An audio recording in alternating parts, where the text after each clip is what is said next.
Okay, I don't know if we're up. Let's see. Let's see.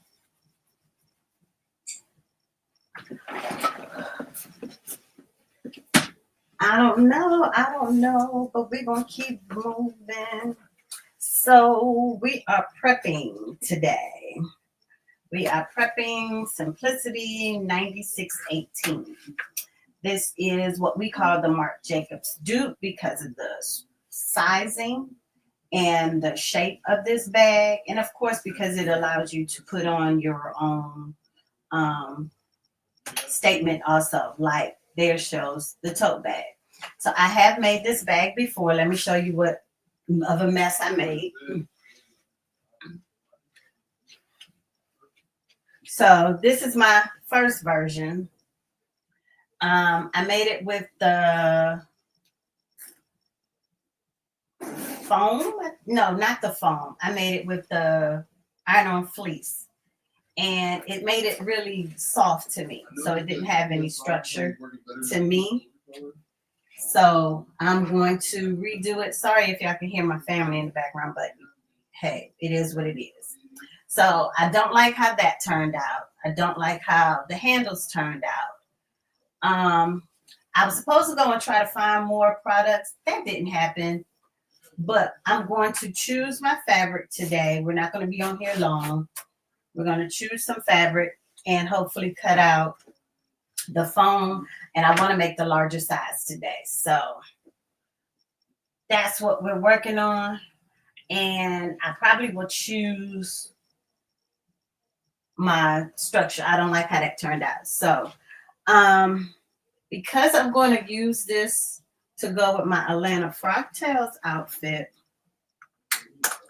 I think I want to use some denim. But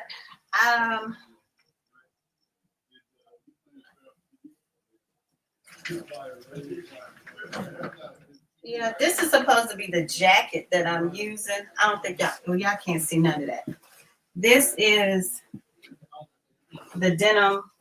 It's gonna be oversized because of what I plan on doing for the look. This is one that I created for my friend. She hasn't gotten it yet. I know, and it's been done for years. Mary, I'm sorry. But the back will be something like that. I don't know. Can you see? I think the glare in here is bad, but something like that. But it's going to have a whole bunch more stuff on there. Let me try to move the camera a little because it looks a little discolored, and I think it's because of the blinds. Let me see if I can open the blinds up, if that'll give a little more light. Might give too much light. Is that helping? Not really. but we're not gonna worry about it. Because if I focus on all the little things, I'm not gonna get anything done. So let's see what kind of denim I have. And I have a bunch of denim jeans that I can cut up or have been cut up. And then I also have this set here that I purchased. This was purchased from Fabric World here on the outside of Atlanta in Stone Mountain. Fabric World is supposed to be closing. I have this. And I think that might be what I made that out of. But then I have this other denim back here on the roll. Let me grab that.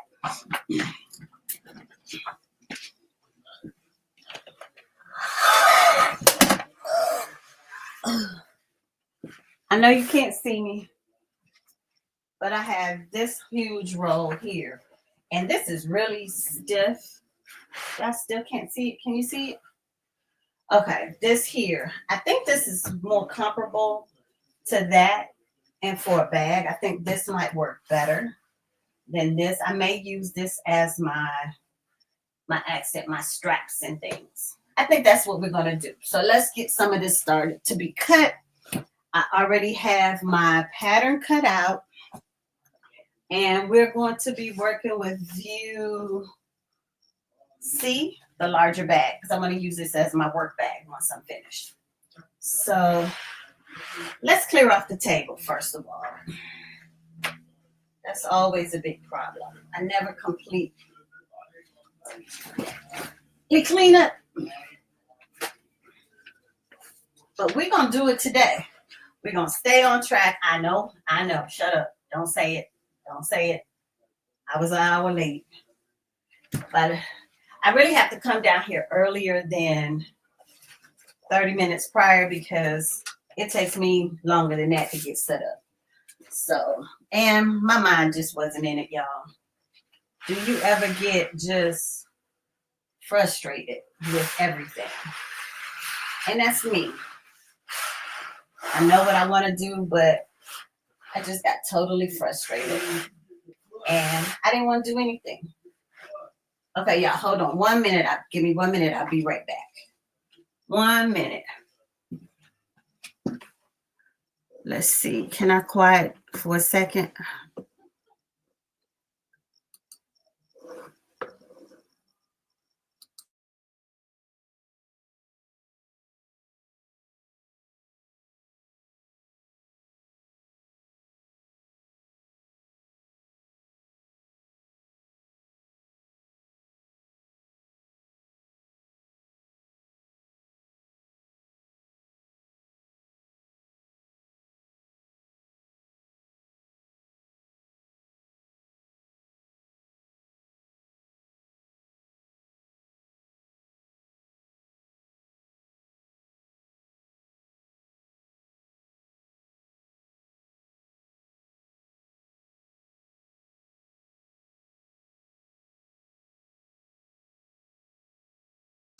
Okay, I'm back, y'all.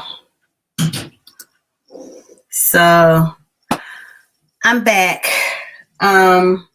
Let's add some folks. Let's see if we can get some other stuff going up in here. You know me, we do everything spontaneously. If I got the guts to go here, let's get the guts to go somewhere else. So let's see. Y'all hold on with me. Y'all see me do this every time I do it. I know. I'm crazy.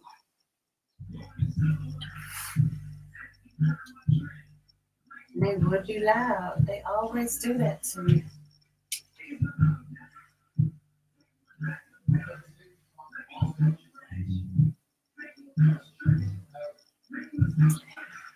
Y'all don't see the foolishness that I'm doing, do you? I hope not. I hope not.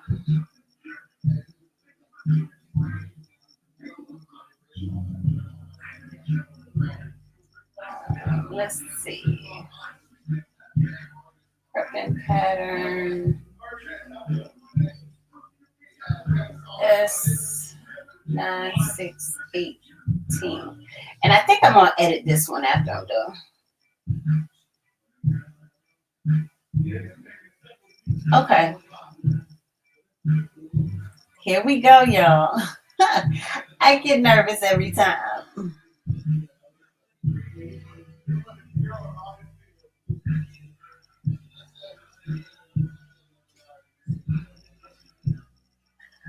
All right, hey guys, we are here. I probably should have went up on another one.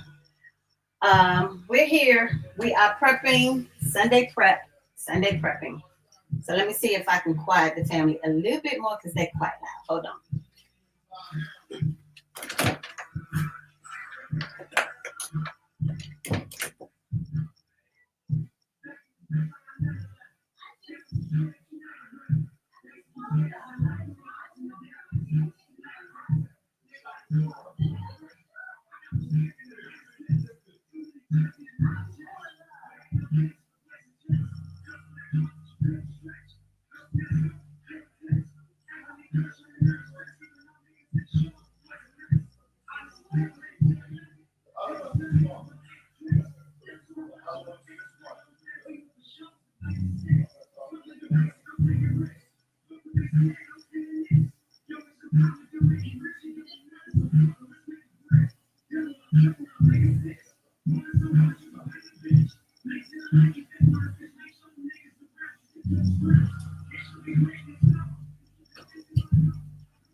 That's 3 doors shut and it's still loud. Golly.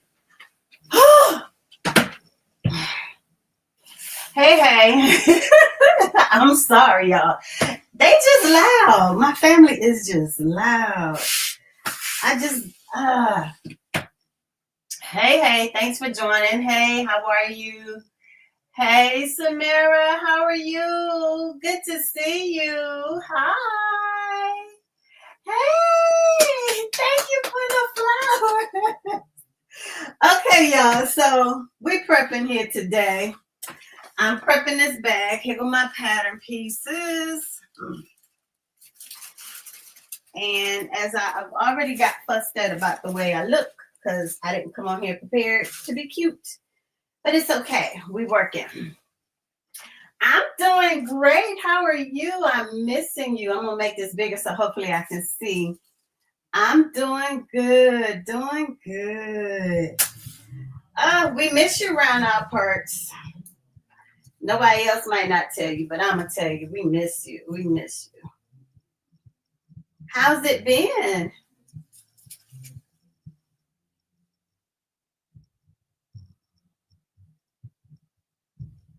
Oh, thank you. I be wanting everybody to come back to the school. I do. We want everybody to come back. Oh, that's awesome. I can't wait to hear about how he's showing out in your life. It's to be expected, honey. Good things happen to good people. Just remember that. Good things always happen to good people. Sometimes there are some things that come in between that, but good things happen to good people, and you good people. You're definitely good people. Twisting Things, hello, how are you? Thank you for liking the live. Oh, thank you. Thank you. It's so good to see you this Sunday morning. Well, it's afternoon now. It's afternoon now.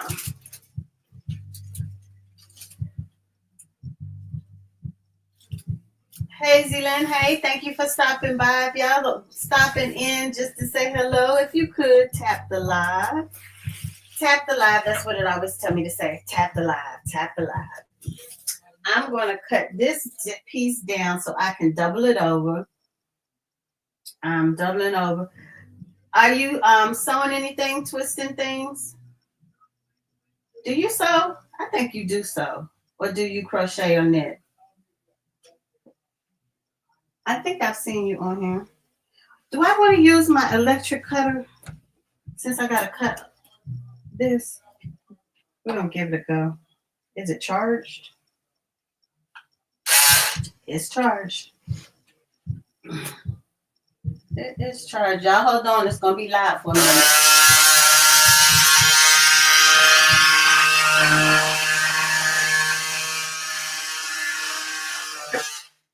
Okay. I like to keep it closed because knowing me, I be done touched it. It's telling me to say that thing again. So y'all, whenever I say this, just know that it's telling me this. If it's asking y'all to tap the screen again, so just keep tapping for me if you can. If you're in a place where you can tap. If you are in a place that you can tap. If not, it is fine. We still gonna keep it moving anyway. Hey, Miss Zena, how are you? Hey, Zena. You working on anything? Hey, Patricia, how are you? Good to see you guys. Thank you for stopping by. Oh, I'm so happy. I didn't think anybody was going to stop in today. I had to really, really encourage myself today because I didn't wake up feeling it this morning. I haven't been waking up feeling like doing anything lately. Thank you for the roses. The joy you design. No, wait a minute. The joyous designer. Hello. Oh, thank you for the roses. Thank you. Y'all so sweet. Y'all so sweet.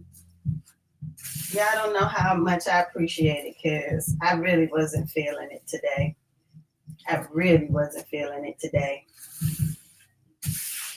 They ain't gonna break me.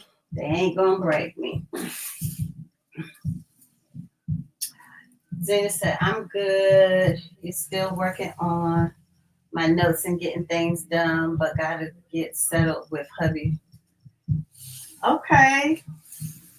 He working in your room today, so you don't have a chance to get some stuff going. I'll be glad when you come back. But when you come back, you're gonna be moving, so we ain't gonna get too much to talk about then either.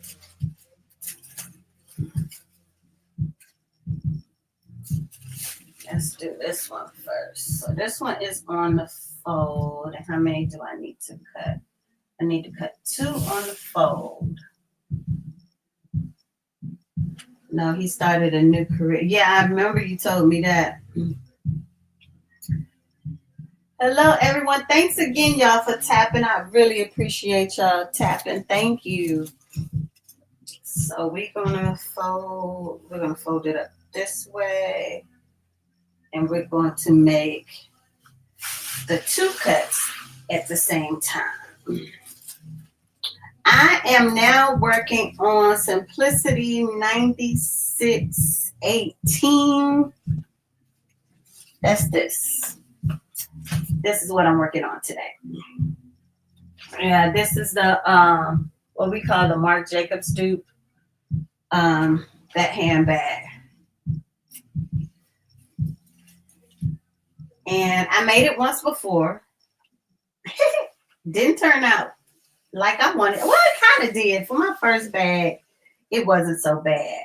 But it really didn't do what I wanted it to do. So I'm going to use the foam today for the interfacing and not the fleece, the iron-on fleece. So we're going to switch that part up. And the other thing I'm going to do is I'm going to get I know I'm cutting the straps out now, but if this doesn't work out, I'm just going to go and buy the straps. I'm going to buy the straps because I like my straps to be a little wider. So I'm not going to do this exactly as it says, but I need to get some pattern weights on here so I can actually measure it and see what it's doing.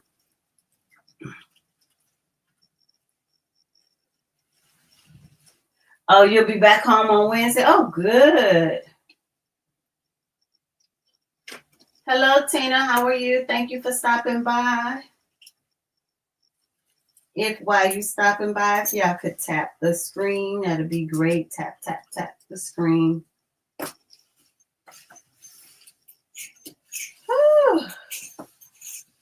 I'm only giving this, I said an hour, but it usually take me an hour to get set up.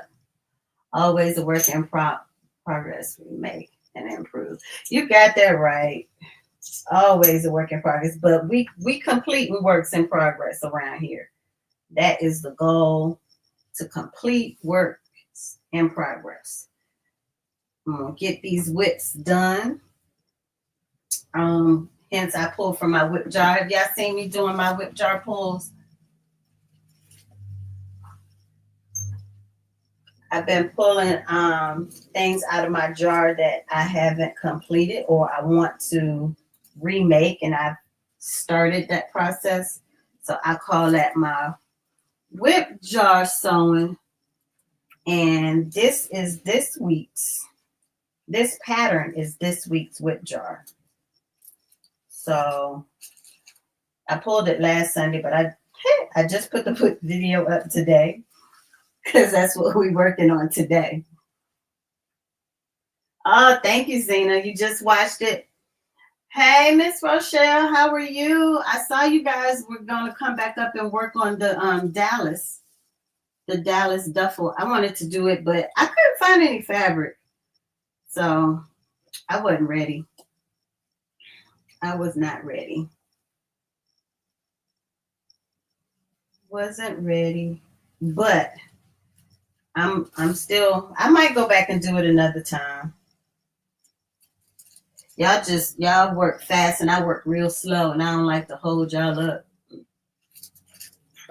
I work real slow.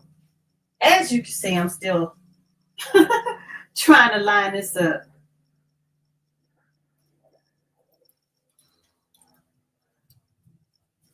So I've been trying to get more consistent, but life be lifing with me. Life just be lifing.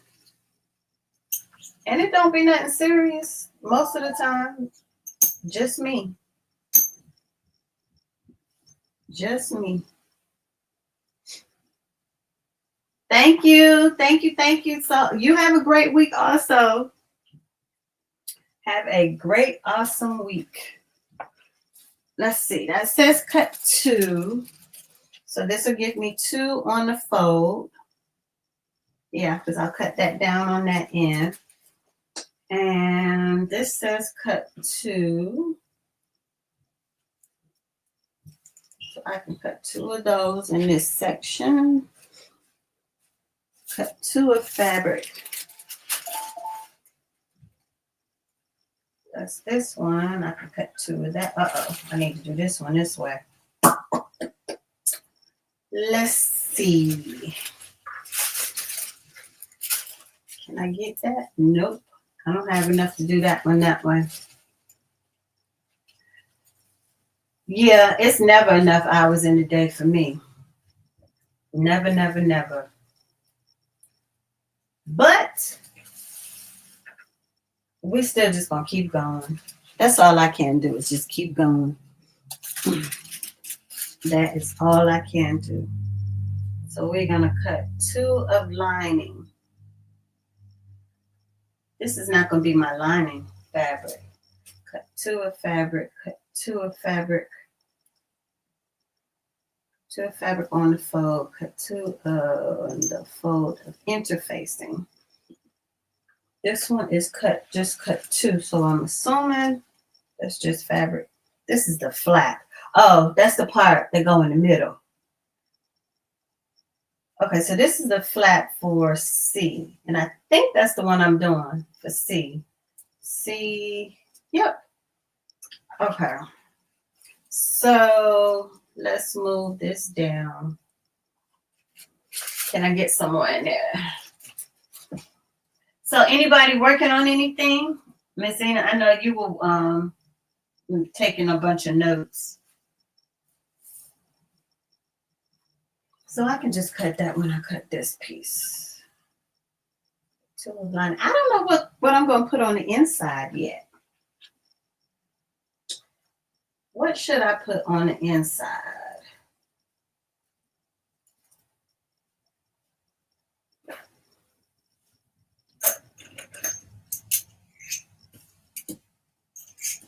So the goal is we have to cut all the pieces today. Hope I have enough foam. But the trick I was learning, and I think, Rochelle, I think I learned this from you. You were telling me that I could still sew these using my domestic machine, which that's what I have. And don't put the interfacing. So don't put the foam all the way in the seam line. So I won't have to have that bulk when sewing. So that's what I'm gonna try. If I had a bright floral like what? I have some, I think I still have some of that pink and green floral from last year's frock tail outfit. And I know I have some green and yellow in the closet. I just moved it to get to something else. Let me show you what I mean. Hold on. Let me finish putting these weights down. Thanks again for liking the live. Y'all, we got up to 16K, 6K. Oh, thank you guys. Thank you. We're going to keep tapping the screen because we ain't going to be here too much longer. Let me show you what I meant, Zena. If I can find it quickly.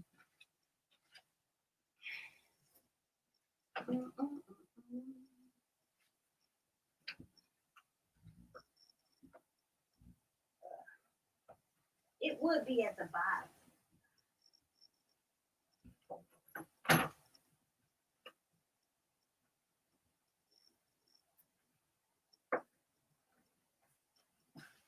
That, and if I could just grab this off the hanger, bring the whole hanger.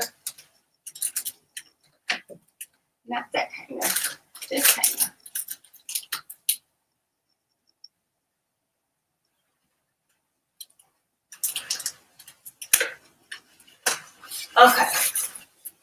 Okay, so here I am. I'm back. So I have this green and yellow floral.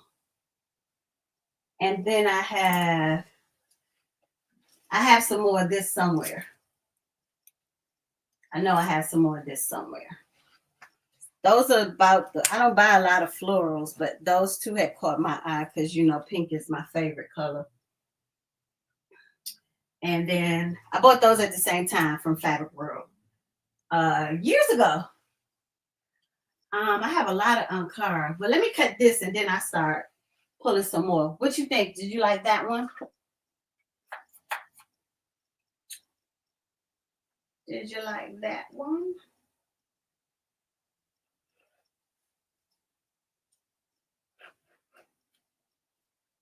That's not heavy enough.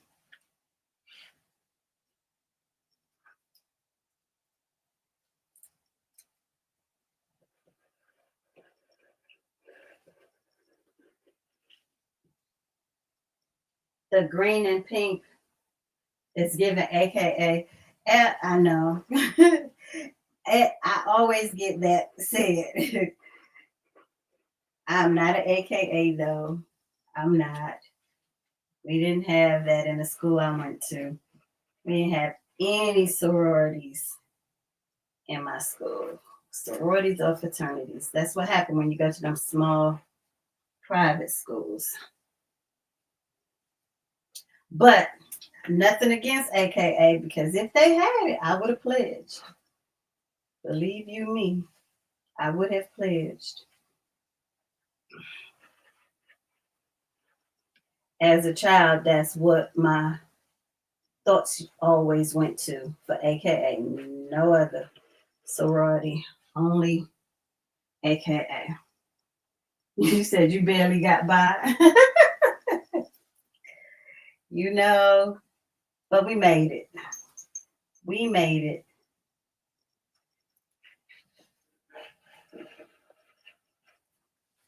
Okay, that's my first cut. And then I'm going to come through here with my scissors, my shears, and cut this section. Oh, who's at my door?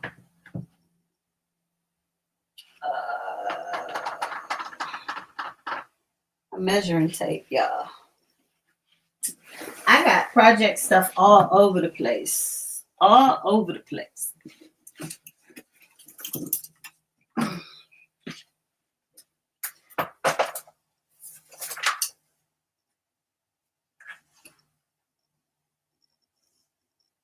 Okay, so this will give 4 inch. That's 4 3/4. 4 3/4 inches. So if you fold that in half, that'll give 2 and a little less than 2.5. A little less than 2.5.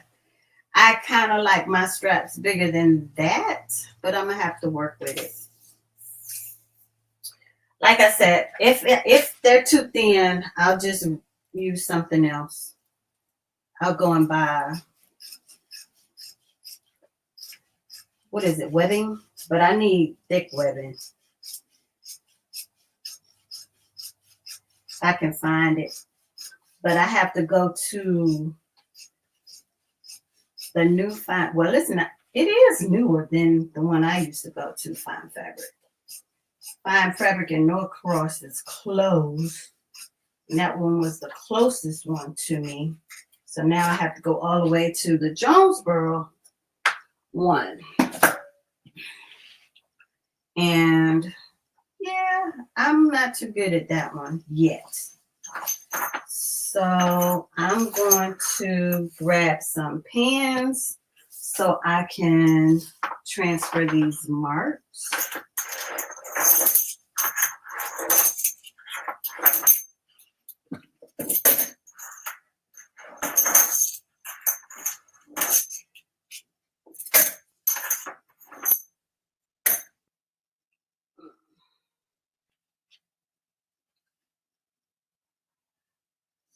So we have a mark here. Maybe I'll just put in clips because I really don't feel like it. But am I going to go back if I just do this and fix them if I don't put them in now? I doubt it. So we might as well go ahead and mark it up now. Go ahead and mark it up now. Hey, Tawana, how are you? Thank you for dropping by. While you're here, if you could tap the live, tap the screen.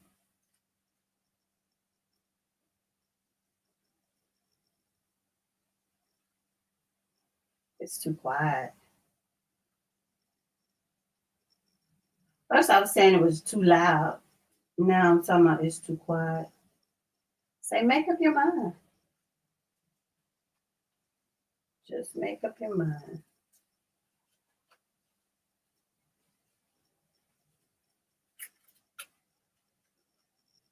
I'm using a Fiction. Is this the felt pen? Which one is this? No, this is the Fiction fine liner. These are known to disappear with heat.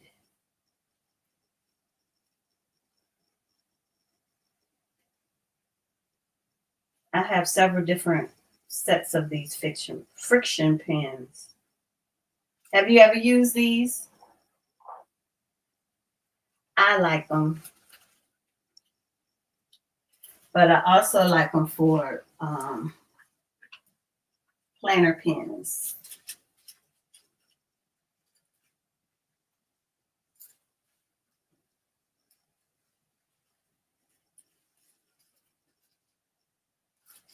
Because they come in so many different colors. Ooh, Look at me bending my pen. No. Okay, so it didn't go all the way through. So we got to go back and cut.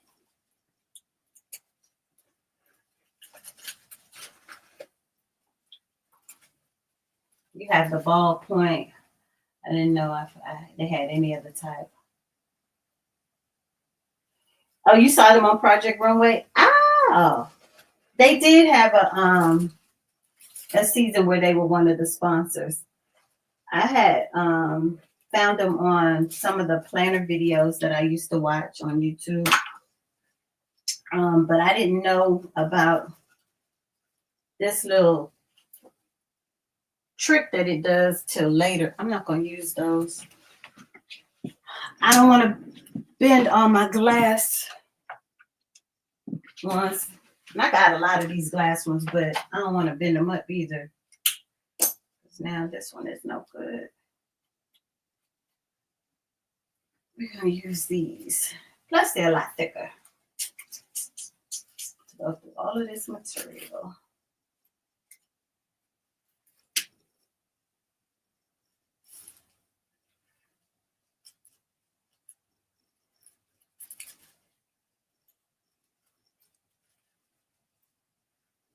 Yeah, and then I have to change that. I'm going to change the color though.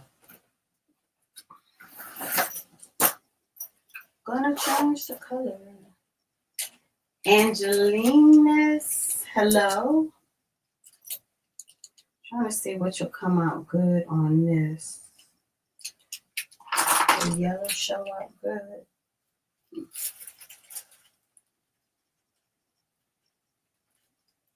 Yeah, yellow's pretty good.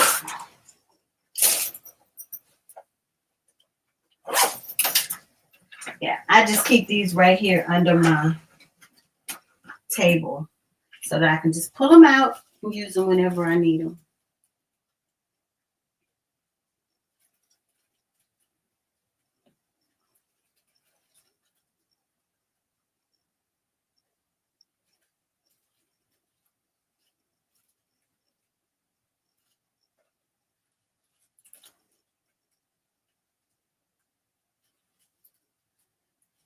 One more.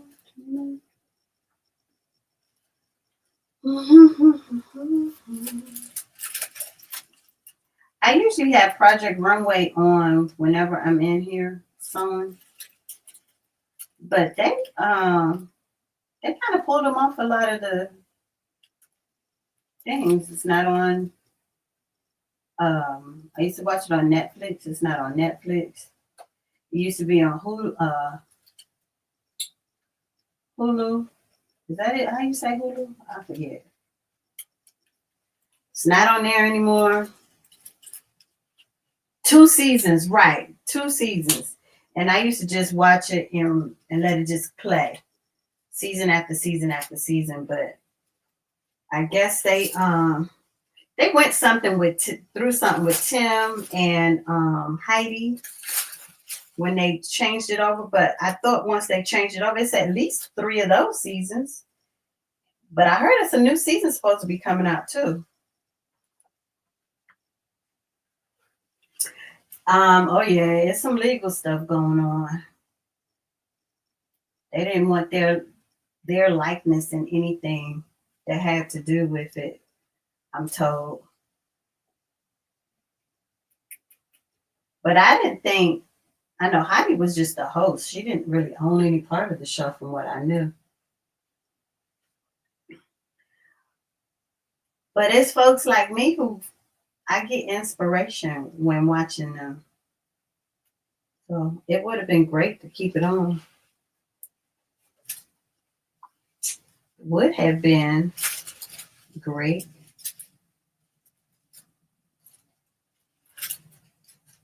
So I'm going to stick a pin in here.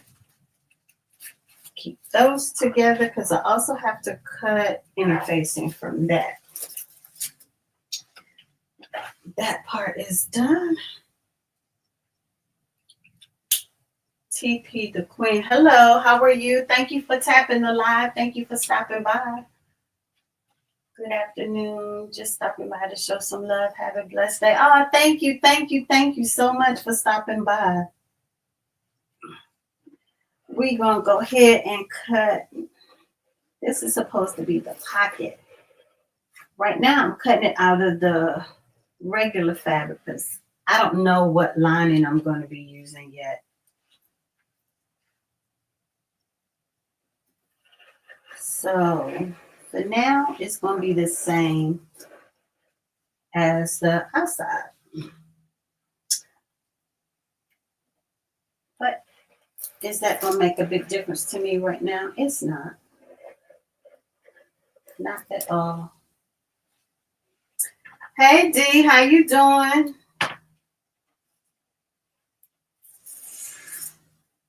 I'm just here prepping for the week.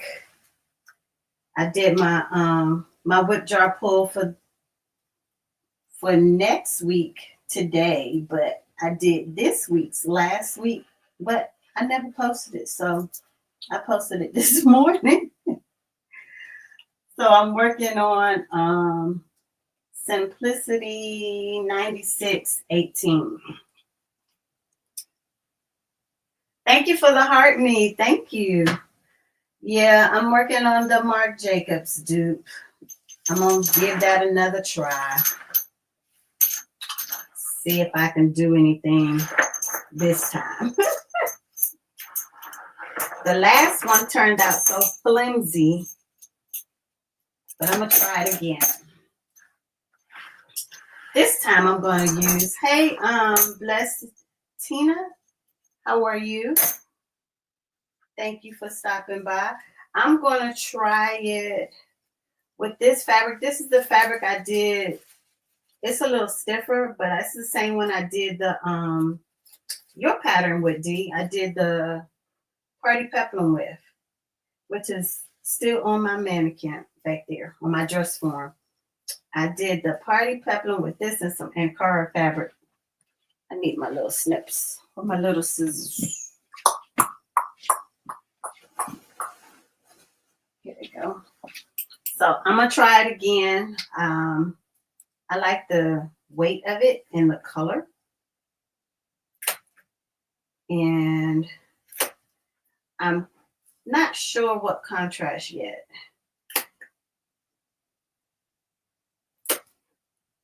So Zena was saying, hey Stony, how you doing?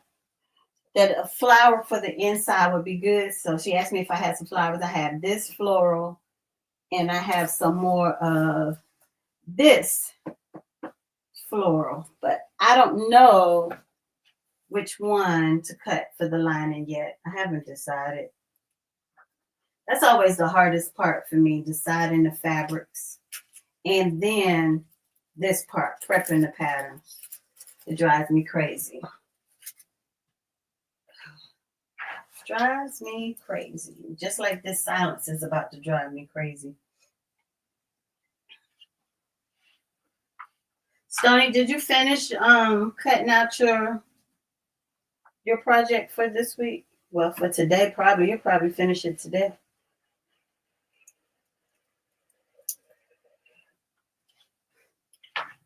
Hold on, D. I'm coming.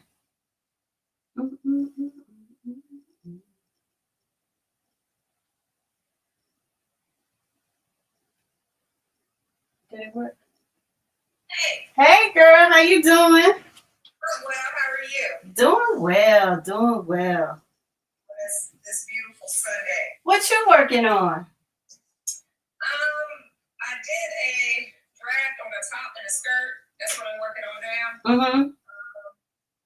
I don't know if I'll bring this pattern out this year or next year. So. Okay. Another pattern. Mm-hmm. You better go ahead. You on a roll. Huh? You are on a roll, girl.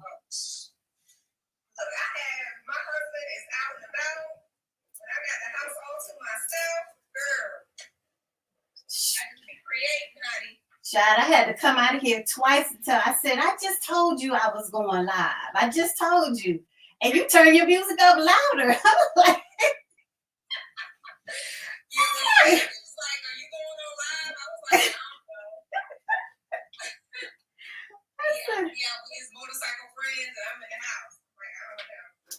So you don't go out riding anymore when he goes? Well, I don't have a motorcycle. I'm thinking about he's thinking about getting me another one. Mm-hmm. But I don't know. I mean, What type of bike does he have? Harley. A Harley? Mm-hmm. Girl, you can ride on the back of that Harley? Yeah, I ride on the back, but it's nothing like having my own, you know? Yeah. I used to want a bike. We even went out looking to buy it.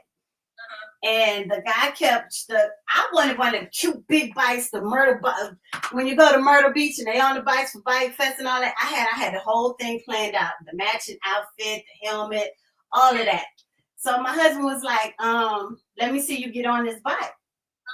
Child, my toes was about that far. He said, you do realize you gotta lean and hold this bike, right, when you stopping and stuff. And I was like, well, I don't want that. I want this bike. He was like, you can't ride this bike. You too small for this bike. Girl, no, I didn't do none of it after he told me I couldn't have the bike I wanted. Oh, shoot. I didn't do none of it. I stopped right then and there. I was like, I'm done. License since 2000 and, I want to say 4. Mm-hmm. Yeah. So, yeah. Girl, no. I was like, that's all right. So I stopped. Mm-hmm. I stopped and got off the bike and got my horses, and then I gave up my horses, and now I don't have nothing right now. So. How many horses did you have? I had 3. Girl. Mm-hmm. You need to be in the country. You need to get out of that city life. You a country girl. Yes, I am. I can't stay in the city. I told my husband that. We're working on some things. Mm-hmm. He's working on some things. But yeah, I'm a suburbanite. I'm not a city kid. Yeah. Sure. You are not meant for that life. Nope. I agree. I can't stand people doing my business, in my business, and I can't stand the city life because these rats are out of control. I know I went to this restaurant and I didn't live too far from it. It's on, is that 18th Street? Because I didn't live far from 18th Street, right? So it was this famous restaurant we used to go to when I would go back home. And, so we were walking up and down the street and my cousin was like, oh my God, look at that rat. And I said, where you see a rat? I see a cat. She said, girl, no, that's a rat. And so it was a waiting like outside the restaurant. And why was the rats on the patio? But people was out there eating. I said, oh no. I said, so are they inside the building?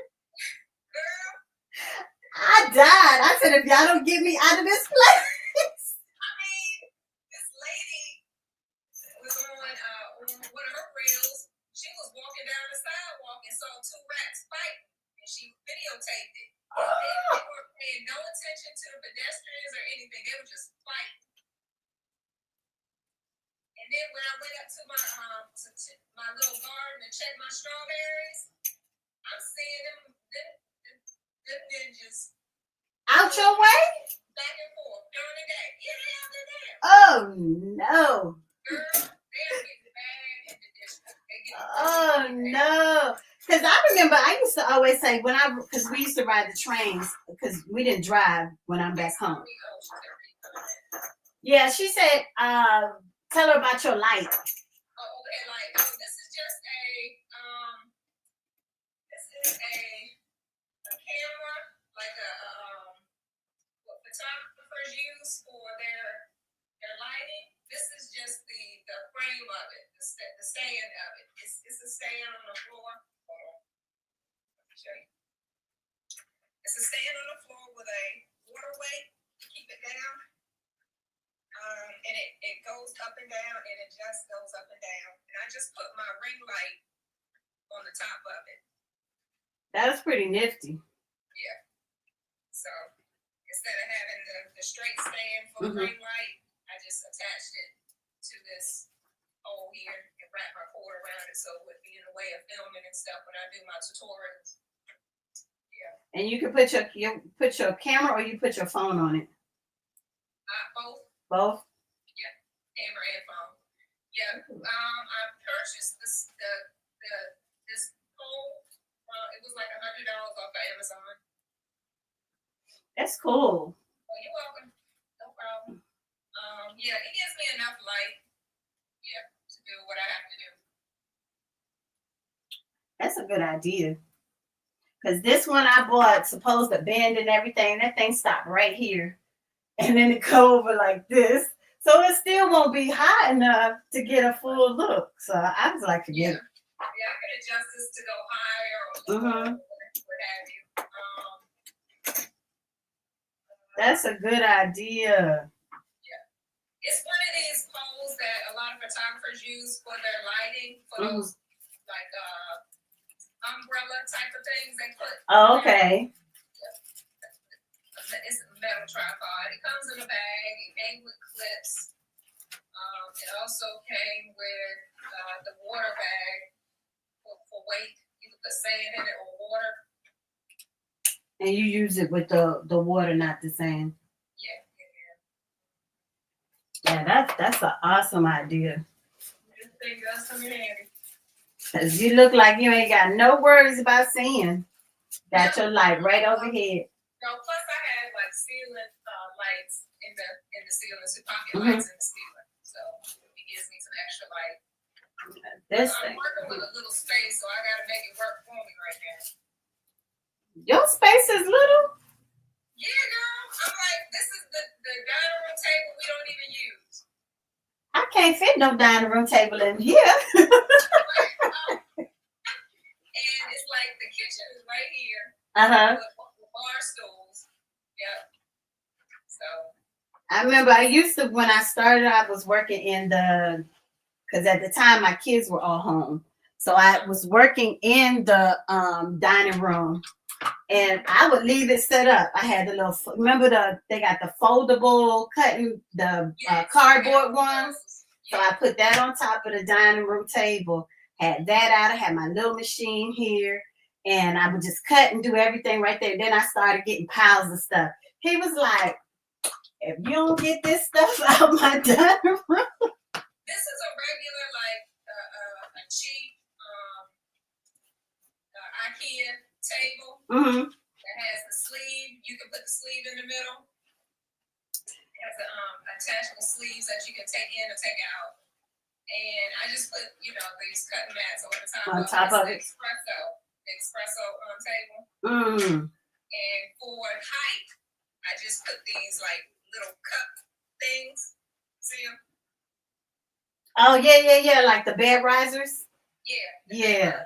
Underneath the feet at the table to give me some height. Girl, you be making it work.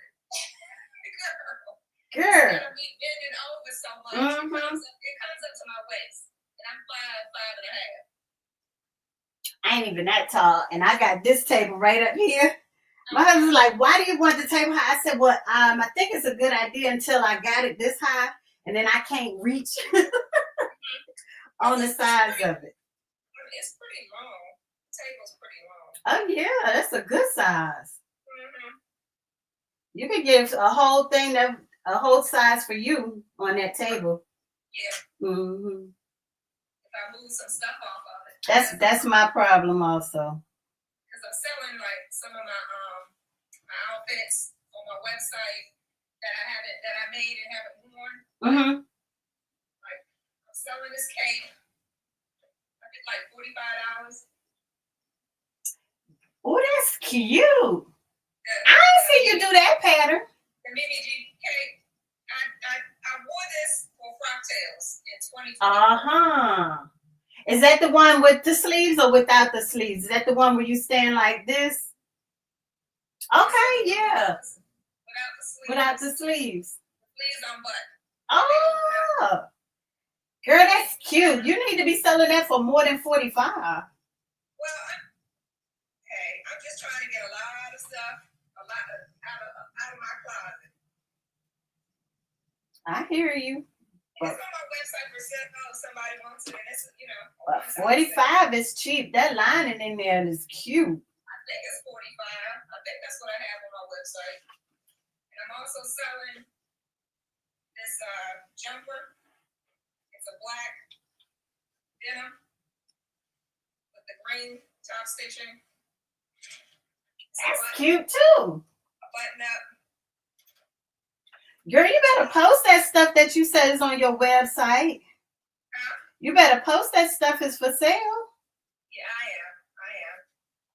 It has the measurements and stuff and the sizes and stuff on it for people to, see if it's gonna fit them or not.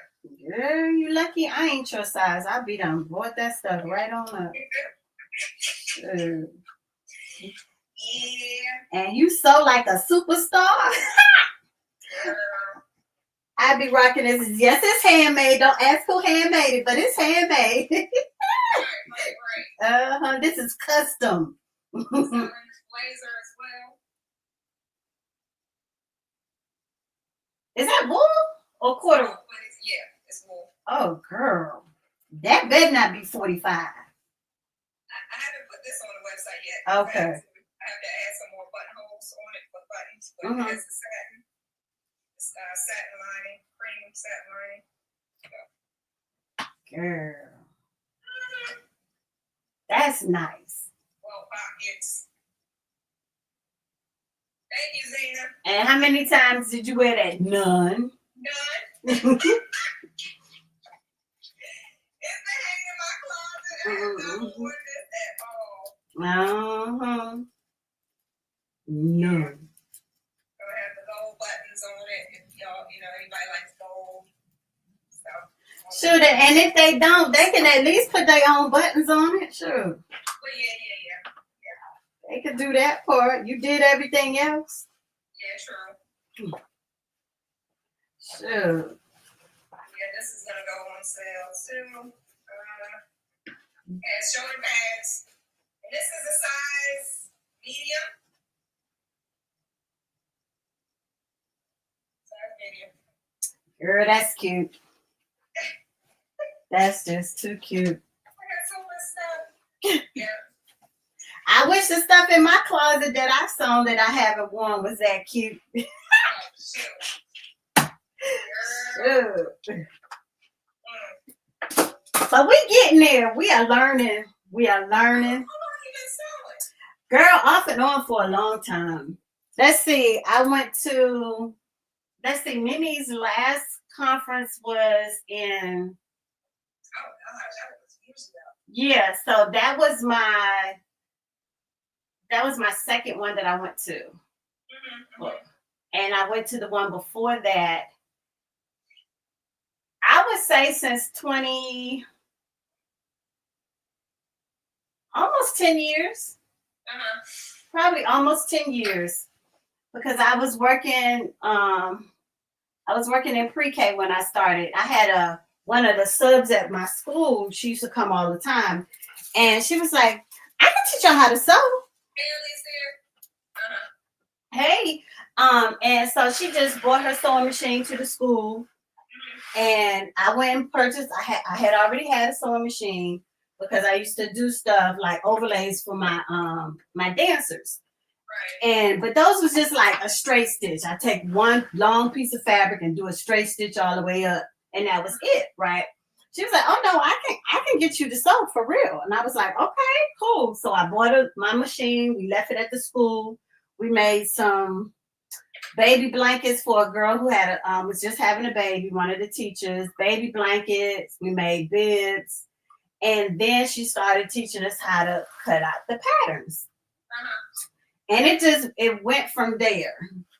It just kept growing from there. So over the Christmas break, I was like, well, I don't want to bring my machine all the way home. So I went and bought a second machine so I can have one at home to work on during the Christmas break. So that's how I did that. And I stopped sewing, and I lost the plate where you drop your bobbin in. Yeah. So I was like, well, I guess I won't be sewing anymore. And they was like, no, you can buy one. I was like, well, I done got rid of the machine, so I went and bought another machine. And it just kept growing from there. And I found Mimi's videos, and I was like, well, shoot, everything I find in the store don't fit my hips properly. So that's when I started doing her t-shirt dress she was doing, and the ruffles, the ruffle skirts. Remember the skirts she used to with the big waistband and the pockets? So I started making those with the Ankara fabric, and it just kept growing from there. But I start and stop a lot. So when I stop, it's like I got to start all over again. Right. Yeah. So this time I'm trying not to stop. Yeah. I've been. I stopped. I've been sewing since home economics in middle school, but I stopped and started back in 2007. Then I stopped again, started back in 2020. Oh yeah, the pandemic had me sewing a lot. Right. That's when I really got back into the groove of it, because I had nothing but time. Right. You know, I had nothing but time. I was enjoying myself, and I've been pretty consistent after that. I needed something to occupy my mindset because my mom passed away in 2019, right before the pandemic. Oh wow! Sorry to hear that. Yeah, I was like, what am I gonna do? I wasn't, around my clients at the time. Doing hair and stuff. So yeah. It filled that void right there a little bit. Yeah, I get it. Yeah, it sure did. But you do a lot. You do a whole lot. Yeah, I do a lot. You do a whole lot. I mean, it's not a bad thing. I don't mean it in that way. I'm just saying, girl, I love to sit and watch y'all sew. I do. I get straight inspiration. I was like, oh, that's a good idea. Let me try that. So-and-so did it. Let me try it. It's got to be good if she did it. Yeah, I definitely get a lot of inspiration from. Because I love clothes. I love dressing up. I love fashion. I don't do it as much as I used to anymore. But I love to look good when I go out. And if I gotta keep, because when I used to go to the clubs every weekend, I always used to buy a new outfit. And I was like, okay, I gotta start making my own clothes because it's getting costly.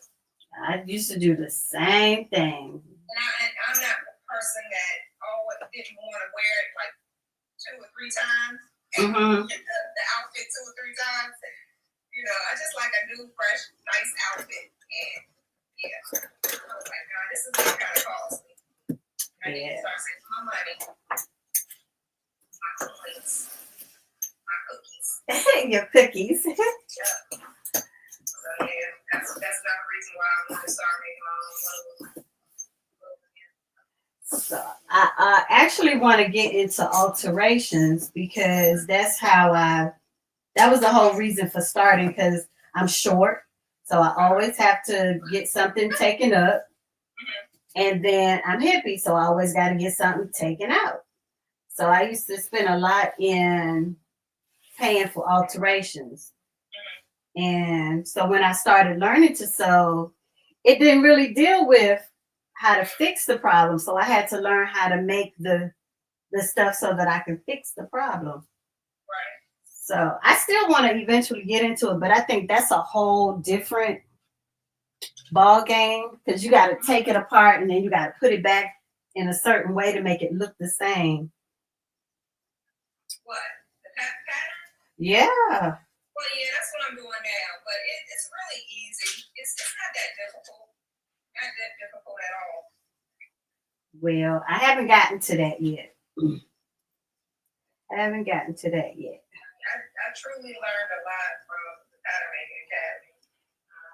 I don't know what the Sewing Academy is like, for Academy, but She definitely taught a lot on those videos. I did the Sew It Academy, but I didn't keep up with it, so I was just wasting my $10 every week, every month in it. So then I had changed banks, and when my bank changed, I could never get it set back up properly, so I just lost it then. Yeah, because I went to it would have something to do with my credit union. So when I couldn't get it set back up, and I fell so far behind in it, I was like, it's okay. But I did see it because I know she had started. She did the kids stuff on there. Then she added the men's, and then the pattern stuff, which would have been great. Maybe I'll still go back and try to do that because I have more than one account now. I have more than one account now. Somebody that'll take my money and for good use anyway. Instead of wasting it on the tickety talk shop. Yeah, that'll do it. Yeah, they got me in the chokehold. The only thing I bought from the TikTok shop was that thing that you can hold your phone around your neck. I got that. I got several different ones. I just bought another one, and it's in the car now. Yeah, I think that was it. One is always supposed to be better than the other.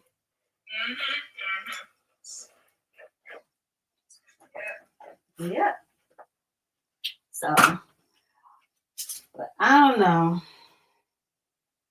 We're working on it. I just love creating and making stuff. Hey, TaylorMade Designs. Desi. Hey. I got this thing back on small.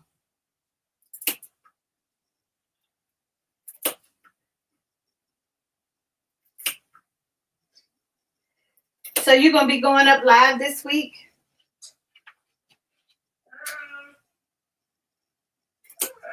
I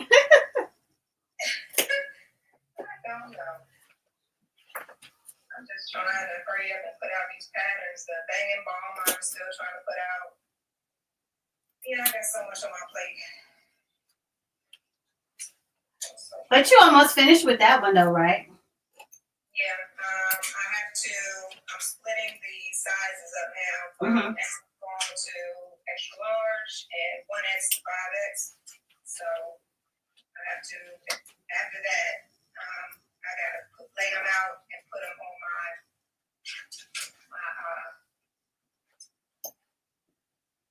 I gotta break them up to like the pattern, the 4A and the A4 and the A0 platform type of thing. So, yeah. So not only do you have to learn how to do the patterns, you have to also learn how to navigate those systems to make them A4 and AO and all of that stuff. Right. Yeah. I mean, the software that I'm using from Adobe Acrobat, that breaks it down. And from... Hey, Cynthia. From Inkscape, the Inkscape software that I'm using, it's a vector software, so that helps a lot too. Okay. That ain't the Inkscape I used to use for sure. I mean, they definitely changed the software up, every year or something. They always add something new to it. So, but yeah, it's really easy to use. I'm not familiar with Adobe Illustrator. And it's probably they have some of the same tools on Adobe Illustrator as they do Inkscape. Right. I'm so familiar with Inkscape because that's what I've learned how to grade on. It's free. Right. I don't want to go to it works well for me. I understand it. Oh, thank you for the gifts. You did a work. Hey, Cynthia. So, yeah. I'm gonna stick with Inkscape. because the only thing I gotta pay for is Adobe Acrobat, so I can transition the files to digital, so people can print them. So, Oh, okay. yeah, that's exciting to do. I like computers. I liked them when I was in high school, and I like architecture. Yeah. I like drawing, painting, designing. So all of that, all in one, is good enough for me. I have to go to school for it. I have to go student loans. Girl, because I hate paying people back. I know that's right. I know that's right. School, I didn't have to pay for it. My parents paid for it, and I was like, I'm good. For 9 months, I'm good. Making money from here ever since. Ever since? Yeah, that's a good one. Right. That is a good one.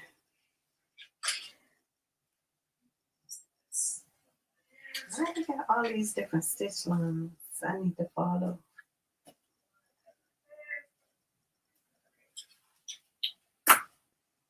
My pins. This is the part I hate, transferring these dots. What? Oh, girl. Yeah, the prep takes the longest.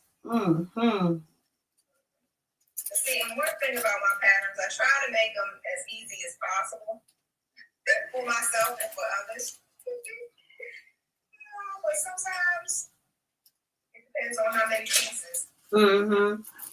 Now your pattern that I had wasn't good. My problem was this fabric that I'm using the same fabric that I made yours out of, but it wasn't meant for that dress. It's like it's heavier. It looks thinner, but it's heavy. It's like, see how it flows? Yeah. It's a little stiffer. Oh, it's 12 ounces? You know I got this from Fabric World. I don't know nothing about no ounces. Oh, shoot. Hopefully before you order it, it'll say that how much it weighs, the ounces on the computer. I already bought it. Yes, 12 ounces is pretty thick. Got a pattern TP make hubby sleep and pajamas, but I'm wanting to put in elastic rather than a drawstring. Is that you have a pattern to print make hubby sleep pajamas? What you mean, Cynthia?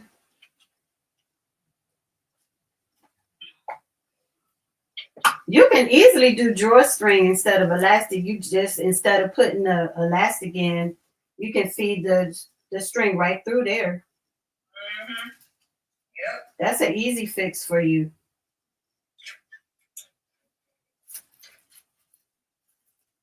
You got a pattern. That one's an easy fix. I like those fixes.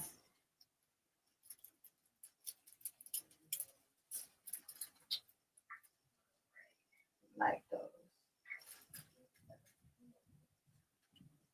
I guess I can just fold over the waist for the elastic. Yeah, you can. You can do that too.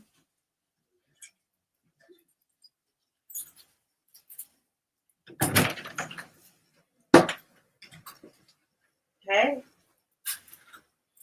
Did you take our socks for dinner? No, yeah, it's early. Go ahead. Don't want you to forget talking about it didn't thaw out. I don't know got what you. to make now. I know. I'm gonna make dinner. Right here, salads. I'm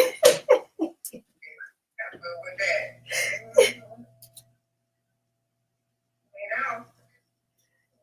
Whatever my baby want now, we got to taste for it. I'll taste it for it. No, he be wanting me to fry some chicken all the time.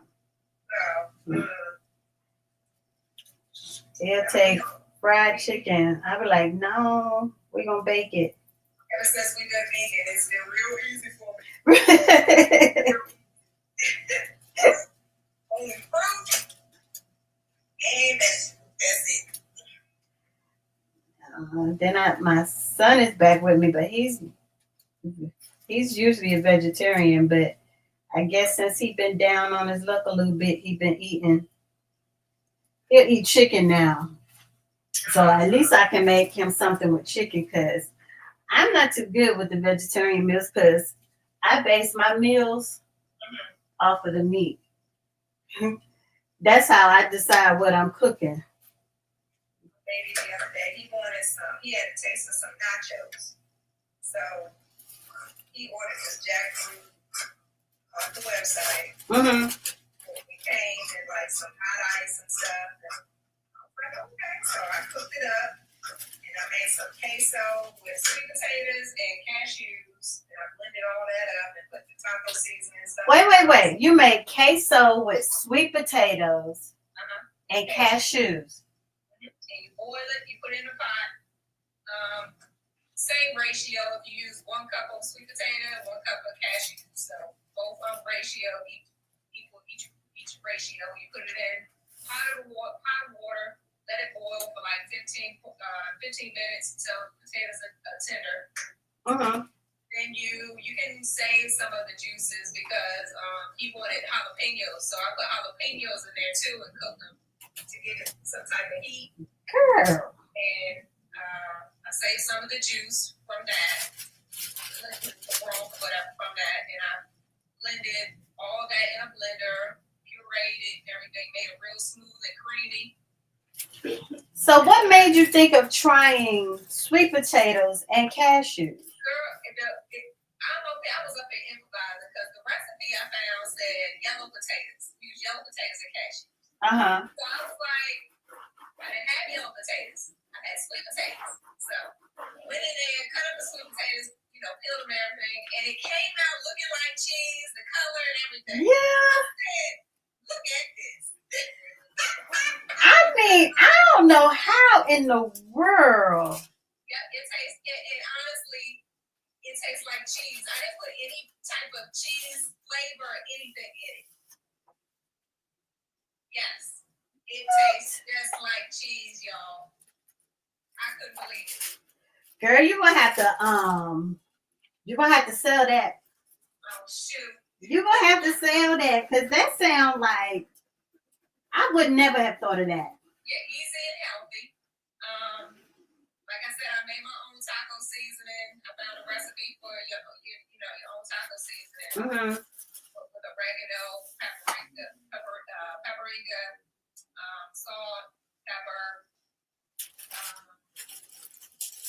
cumin, whatever taco seasoning is. So I put a couple spoons of that in there, 2 spoons of that in there in the blender, blended it up, put it back on the stove, let it cook for a little while, and girl, it was it looked like queso, it looked like cheese. But you know how cheese stretches? It wasn't stretching like cheese, but it stretched. It looked like queso. Dang. So I got some nachos. I put the barbecue jackfruit on top of the nachos. Because the jackfruit looks and tastes like pulled pork. I had some jackfruit in my freezer for I don't know how long. Because I was supposed to try it and I kind of just steered away from it. I gotta make an ebook. Yeah, whatever, Cynthia. No, I ain't doing all that. That's another project I'm not. But the way you just put that together, you really should. Yeah. You really should. I was just amazed how it came out, and my husband's like, "Damn, this tastes like nachos." I was like, "Yeah." You was just like, "Yup, I did it." Yeah. Girl, you know how when you eat and something tastes good, you start dancing. Uh-huh. Dance, I was like, "Oh, this is good." Oh. And I made some guacamole, put that on top of it, some cilantro. Yep. And queso and. See, you make being vegan sound easy, the way you say it. Well,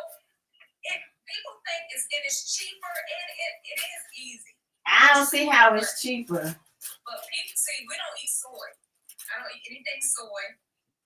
Nothing. Because it messes with my thyroid. So I don't eat anything soy. And I don't no tofu, no what's that other fake meat? I don't know what they make that Impossible Burger out of. Right, that's what I'm trying to think of the name of it, but that's what I don't eat. Yeah, because it's with flour. We don't eat pasta. We don't eat flour. Yeah, we say a lot. So it's not as good as they try to market it as. I didn't know that. I didn't know that soy wasn't good for you. Really. Soy is not good for men either because it's too much testosterone in the soy. Oh, really? Yeah. What else? Yeah, but that's why I'm on the internet finding vegan options. For us to have instead of eating the same thing over and over again. Because I mean, my husband, he only eats for the nutritional value of food. He doesn't really eat for the taste. I like the taste of food. Now, if I could eat like that, just for the Yeah. nutritional value, baby, I'd be tiny. He's different than I am. I mean, we both the same. We both the same sign. We both Leo, but I mean, damn, I need flavor in my food. Right. I definitely need the nutritional value because of my thyroid. And menopause and stuff like that. But as you get older, you try to take care of yourself as much as you can and stay away from the processed foods and the man-made food. The stuff with that. All the preservatives and things. Animals take in from the steroids and stuff like that. Yeah, because all of us have cancer cells in our bodies. I don't want mine to grow and get at normal. I had cancer before. I don't want it again. So that's why we decided to go vegan. Plus, he's been in a couple accidents and his bones healed so fast. He healed so fast by eating vegetables and fruit. Okay. Yeah. Baby. Dude, we all need to do a little bit of improvement, but if I could switch and be like him and eat just for the nutritional value and not look for the taste. Yeah. And oh wow, Cynthia. That's crazy. Yeah, I chose not to get on any medications. Especially for my thyroid. I haven't been on any medications since my thyroid's been since they found nodules on my thyroid because I had Hodgkin's lymphoma, stage 2. Really? It's been 25 years now. Oh my goodness. I don't, and the doctors never tell you, do this for it not to come back. So I realized that a lot of things that everybody has cancer cells in them, and things that react to cancer cells is sugar and a lot of, like I said, processed foods, which have a lot of sugar in them. So I had to cut out a lot of yeast, a lot of sweets. We don't eat ice cream. We don't eat. We have vegan options. They have vegan options like cookies and ice cream, but we only will probably have like ice cream once a year. Grab some chocolate chip vegan cookies from Wegmans every now and then, and we'll, just for a taste of it. But I can't eat any ice cream. Anything sweet, I can't stand it for a big amount of like if it's a cookie, I gotta eat half of that cookie. I can't eat the whole cookie. Wow. Because of the sweetness, it's not, my taste buds don't want it anymore. Yeah. That's why. But that's not always a bad thing either. Yeah, we intake. Yeah. And the natural sugars are definitely better for you. If I do have a sweet craving, I'll eat grapes, watermelon, or anything sweet like mangoes, pineapple, any type of sweet fruit. So you can do with a fruit sweetness, but not like a chocolate or something like that. Yeah. Okay. That's why Natural preserve sugar. foods and control. And once you change your eating habits, I mean your taste buds, you're not gonna even have you're not even gonna want the taste of it. Like chicken, I'm like, that just makes my stomach turn. Beef, all that meat. Yeah, I see it on TV and it looks good when they prep it and prepare it and everything, but it's like I can just see myself now early. What? I think chicken is in. I eat so much, it's just like oozing out of my blood. I don't know. I eat more chicken than anything. Yeah, I mean, And they doing so much to these chickens now. I really should. and that's another reason why we stopped, because they were shooting up these chickens to make them plump and all this stuff. So the best thing, if you do, raise your own chickens so you know what you feed them and what they eating. That's your best bet. I ain't that far on the outside of Atlanta.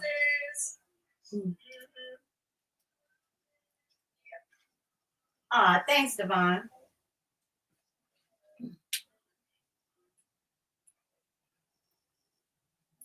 $21. Thank you.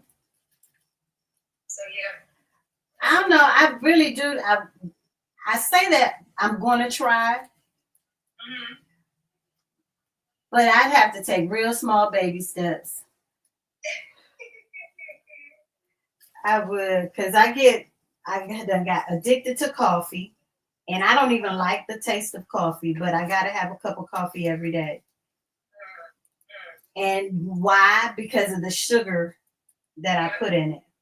But when I stopped, I used to drink coffee. I used to stop at Starbucks, get me a cup of coffee every day before I used to go to the salon. Once I stopped drinking coffee, I had this crazy headache. Yep. Like for days. Yep. And I was like, wow, coffee can be addictive. It is. And anytime I stop it, because I put only 3 teaspoons of sugar, but I put so much sweet cream in it. Yeah. And it's a lot. Like, I probably put that much cream in mine. That caramel, I mean, the sweetness, that sweet cream, my God. Yeah, your next step is getting your own chickens. Yeah, because I heard eggs cost a fortune. So we don't eat eggs. We don't eat chickens. We don't eat nothing. Hey, Janine. Yeah, that You don't drink milk. Those eggs prices was crazy though. The only thing we do is drink water. That's all we do is drink water. We don't drink alcohol, no wine, nothing, no juice. No juice either. If we do drink juice, I'll blend up some watermelon. Drink that. That is that's awesome. Because the amount of sodas that I've cut back my sodas a lot though. Oh yeah, you gotta cut back. I cut my sodas back a lot. I'm proud of, but I still drink them. That sugar girl. That sugar and Pepsi make a crackhead happy. Girl, and Pepsi is my favorite. I am a Pepsi girl. Pepsi is sweeter than Coke. I be trying to tell them, ain't nothing like that Pepsi. Oh, that daggone sugar. I need the lining. Now I've got to figure out which lining to use.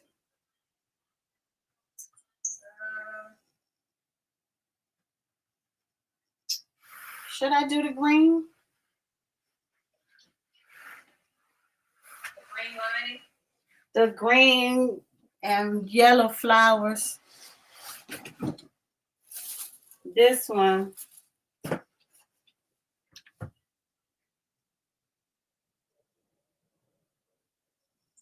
Is that cotton? And that's the lining for? To put on the inside of the bag, but it's not popping. I don't really feel it. I'm not literally like a floral type of person. Me neither. I like like things that catch my eye. You know what I'm saying? When I see something, I'm like, yep, I want that. I can use that. I don't know. But if you like it, I love it. I don't know what I like right now. What you have in your stash? That's why I'm going over to my closet now to see it. Let me see. Something in your stash that you was holding out on that you wanted to save. You can't see.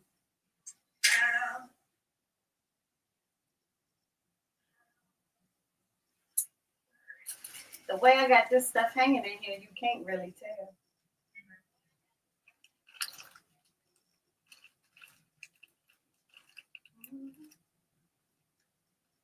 Yeah, some people have to have juice every day, Zena, but I mean, like we don't drink orange juice. We'll eat the orange instead of drinking it. That's Yeah.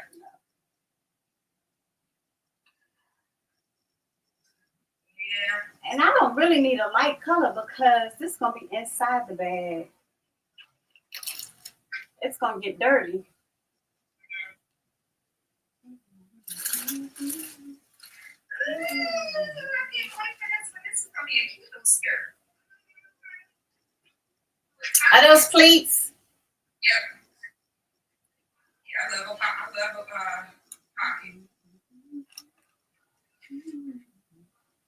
Let's see what other patterns. I gotta find a pocket in some of my other patterns. Yeah. Oh, muscadines. Oh shit. I want some muscadines. Oh my God. Muscadines make my mouth itch. Girl, I love muscadines. Where are you, Cynthia? In North Carolina? South Carolina?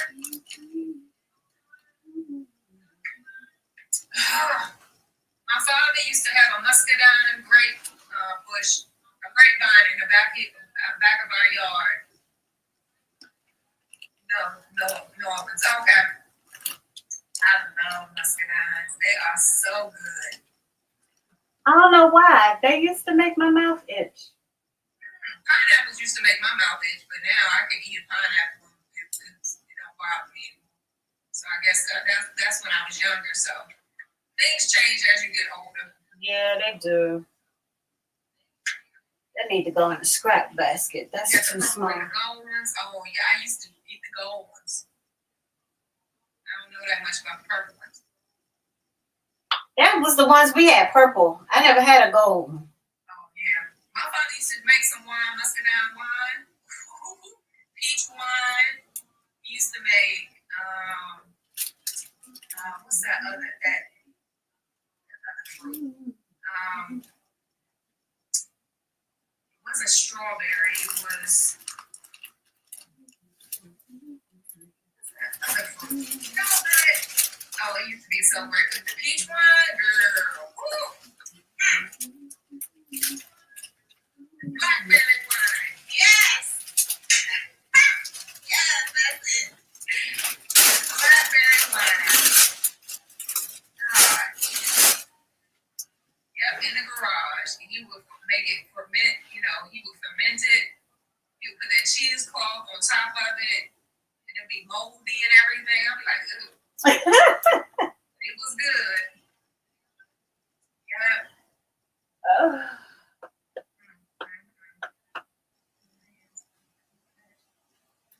Jam. Oh, you making jam?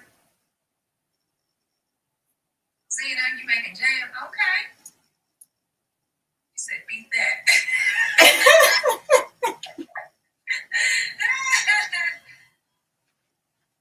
Yeah, but wow. Yeah, my grandmother, she used to preserve jam and stuff. She used to make jam, strawberry jam. Yeah, I think that was it. Strawberry. She used to make these custard pies, sweet potato pies.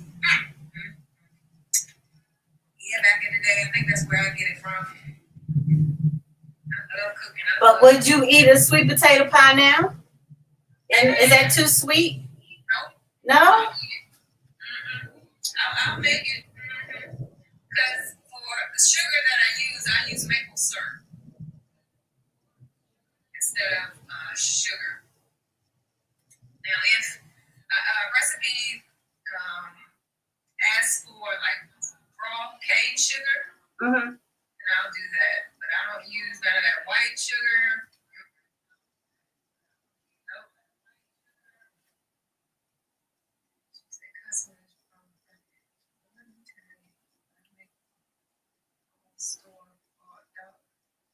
Don't have a chance. Yeah, that store-bought stuff don't have a chance when we be in the kitchen and. Zena, is that some of the stuff you're gonna do when you do your cooking videos? Cynthia. Cynthia said that? Zena, I think Zena said that. Yeah. She said, Zena said, let me tell you. Uh-huh. You make your own store-bought. Don't have it. Store-bought don't have a chance. I know that's right. It's maple and sweet potato. Yep. Yams. Mm-hmm. Yep. And my grandmother, she used to put orange zest on top of her sweet potatoes. For yams. Ooh. I'm just gonna use this. That's pretty. Yeah. I'm just gonna use this. I like that better. That's more of my style. Yeah, because that one on the table looked like a tablecloth. Mm-hmm. Or my grandmother's patio furniture back in the day. And that's probably why it's been in that closet so long. Yeah, it looked just like it when I see her metal patio furniture in the back of her. Yep. Remember those gliders? You sit in it and it glide back and forth. Oh man, you remember burning your butt on that in the summertime?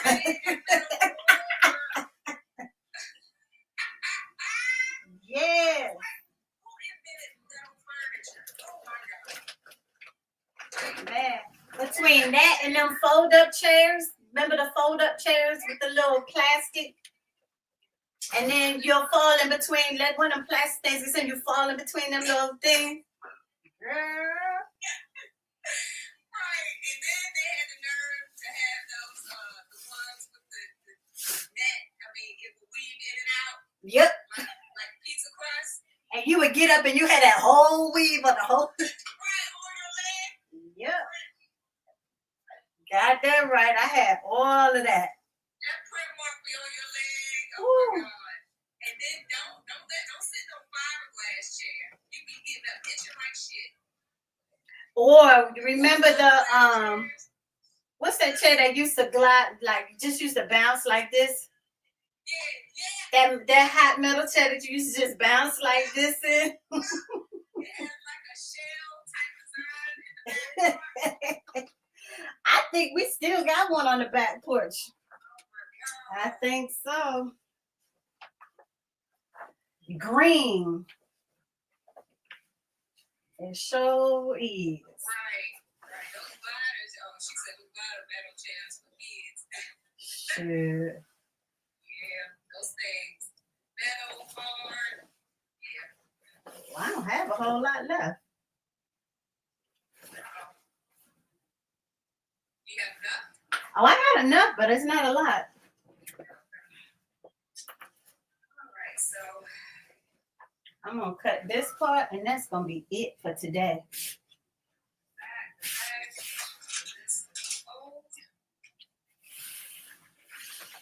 Is that your muslin that you're doing, or is that still the pattern? Muslin. So I alter. If I have to make alterations, I'll use muslin.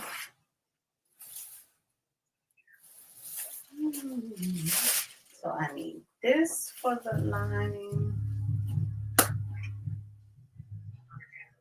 Interfacing. Lining.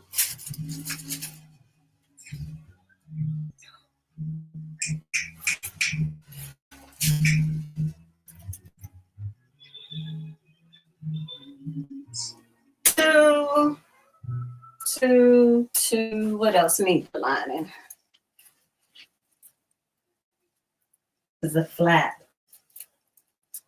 So they only want you to make the flap out of one thing. That's gonna be flimsy for the flap. What bag is this? This one.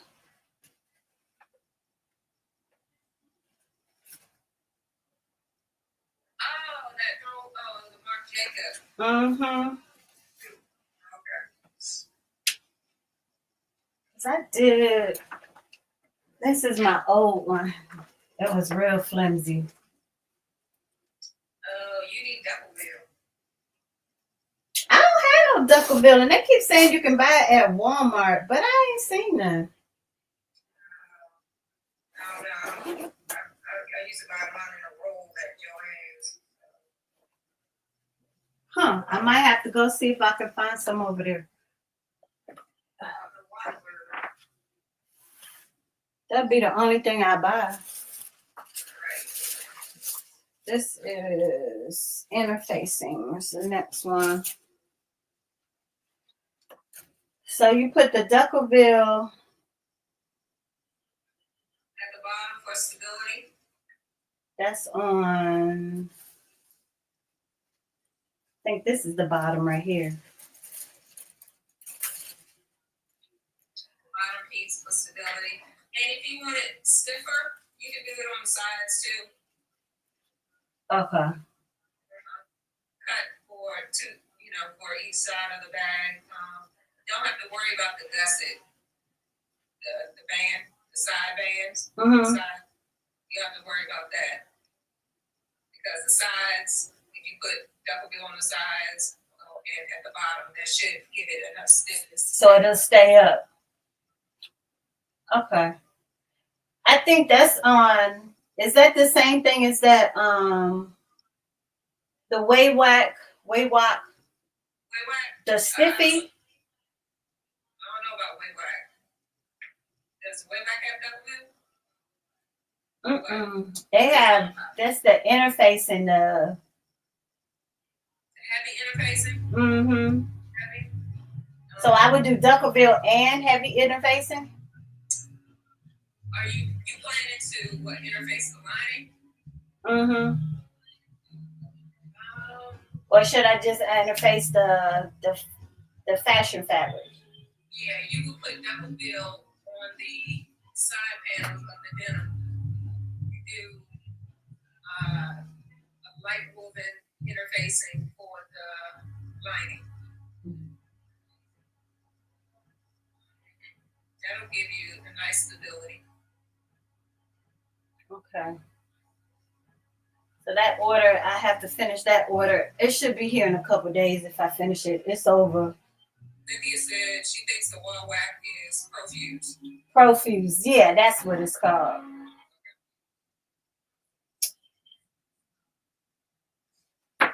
I'm tried, but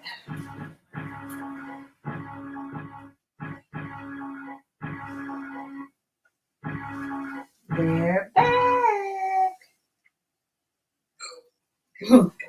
The hubby. My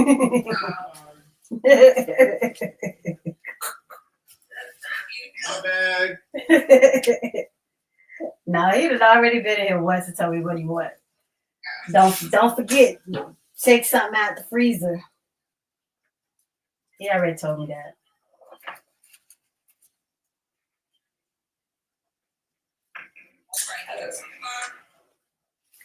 You gonna heat up some what? Mm-hmm. It's like Vietnamese chicken noodle soup. Mm-hmm. We eat the veggie pop. We eat vegetable broth and vegetables instead of chicken. That sounds good too. Yeah, I mean it's one of those days. It's a little bit cold here, a little chilly. I had my fireplace on this morning. It was cold. Right. A nice bowl of soup. But then it's supposed to be 80 degrees the rest of the week. I listen to learn more than I actually make and follow through. I hear that, Cynthia. You and me both. You and me both.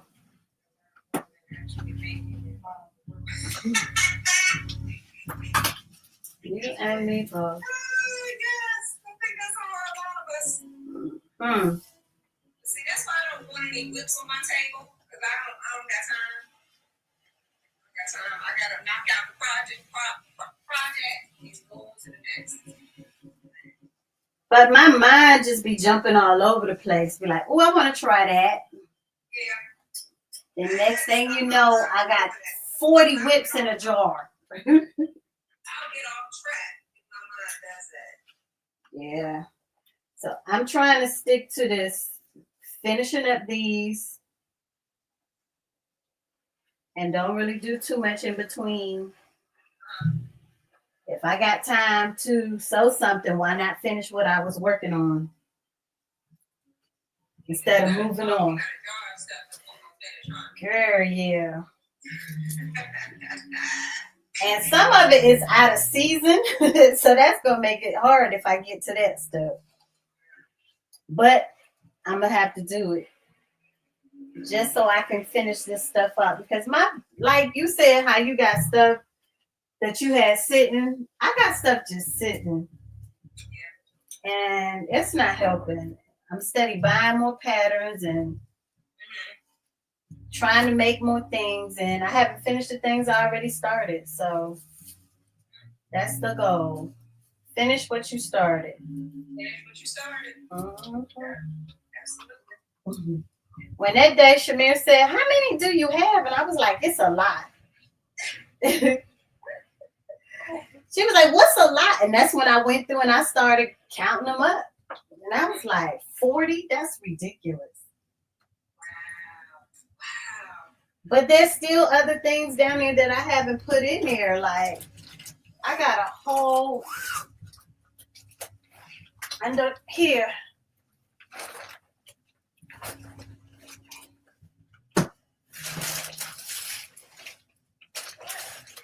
Projects. Now this one I put in the jar. This one I put in the jar. I didn't put this one in the jar. That's two sets of things that had pattern numbers already written on them that I wanted to Do you use. sell any other stuff? It's just You just make it and then what? well, because I wasn't doing well on fitting, so a lot of it, none of it, I couldn't even wear it. So it's just been here. I gave a lot to Goodwill. When we cleaned out my closet, I gave a lot of stuff to Goodwill. A lot of stuff to Goodwill. I mean, dresses, Okay. pants, skirts. You know how easy it is to take pictures of something and put it on and sell it. Sell it where though? Like anybody that wants it, just tell them to send the money to your account or whatever. Do you have PayPal? Mm-hmm. Yeah, tell them to send it to your PayPal and then you'll ship it to them. Easy. Maybe. It's not like, you don't have to have a storefront for everything. Okay. If you have a, there's a lot of stuff that I've learned over the years. Because when I first came out, I didn't have a website. Mm-hmm. Because I was a small business. I was just starting it up. So I was just telling people, if you would like a pattern, email me and I'll tell you if you want to use Zelle or PayPal, I'll send them my information and they can just send the payment over to me. And they can download and I will send them an email with the download. So I just need to start doing that. Yeah, and for you to at least get some of your money back from the things that you make that you don't wear. It's a lot. It's a lot. It's a lot. If they sell, like certain things.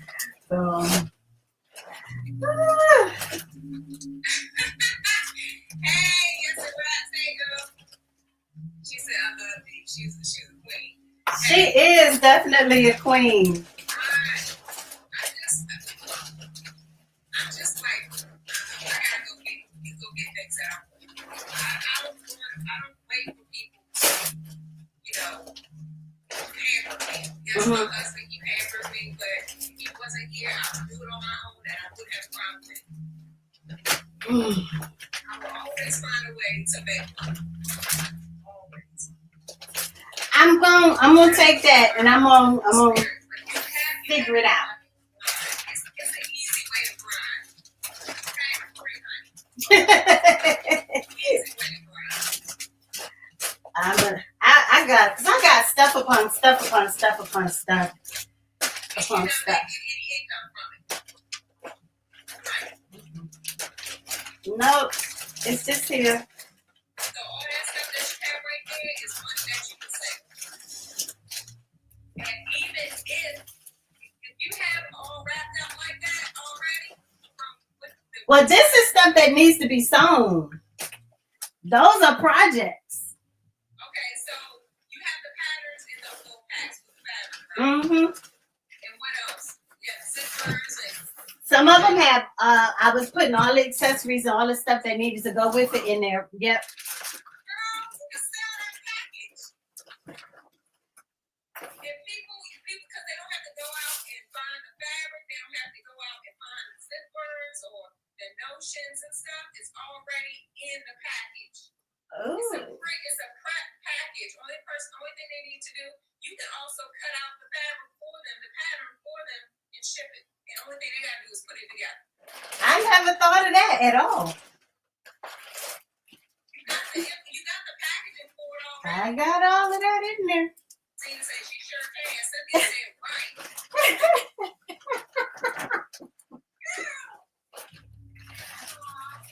I never thought of it like that. Yeah, what are you afraid of? I don't know. Sorry, yes, it rhymes. What's your name again? I haven't been on here so long. I need to start remembering everybody's name. Mm-hmm. Tina said, girl, get your money. And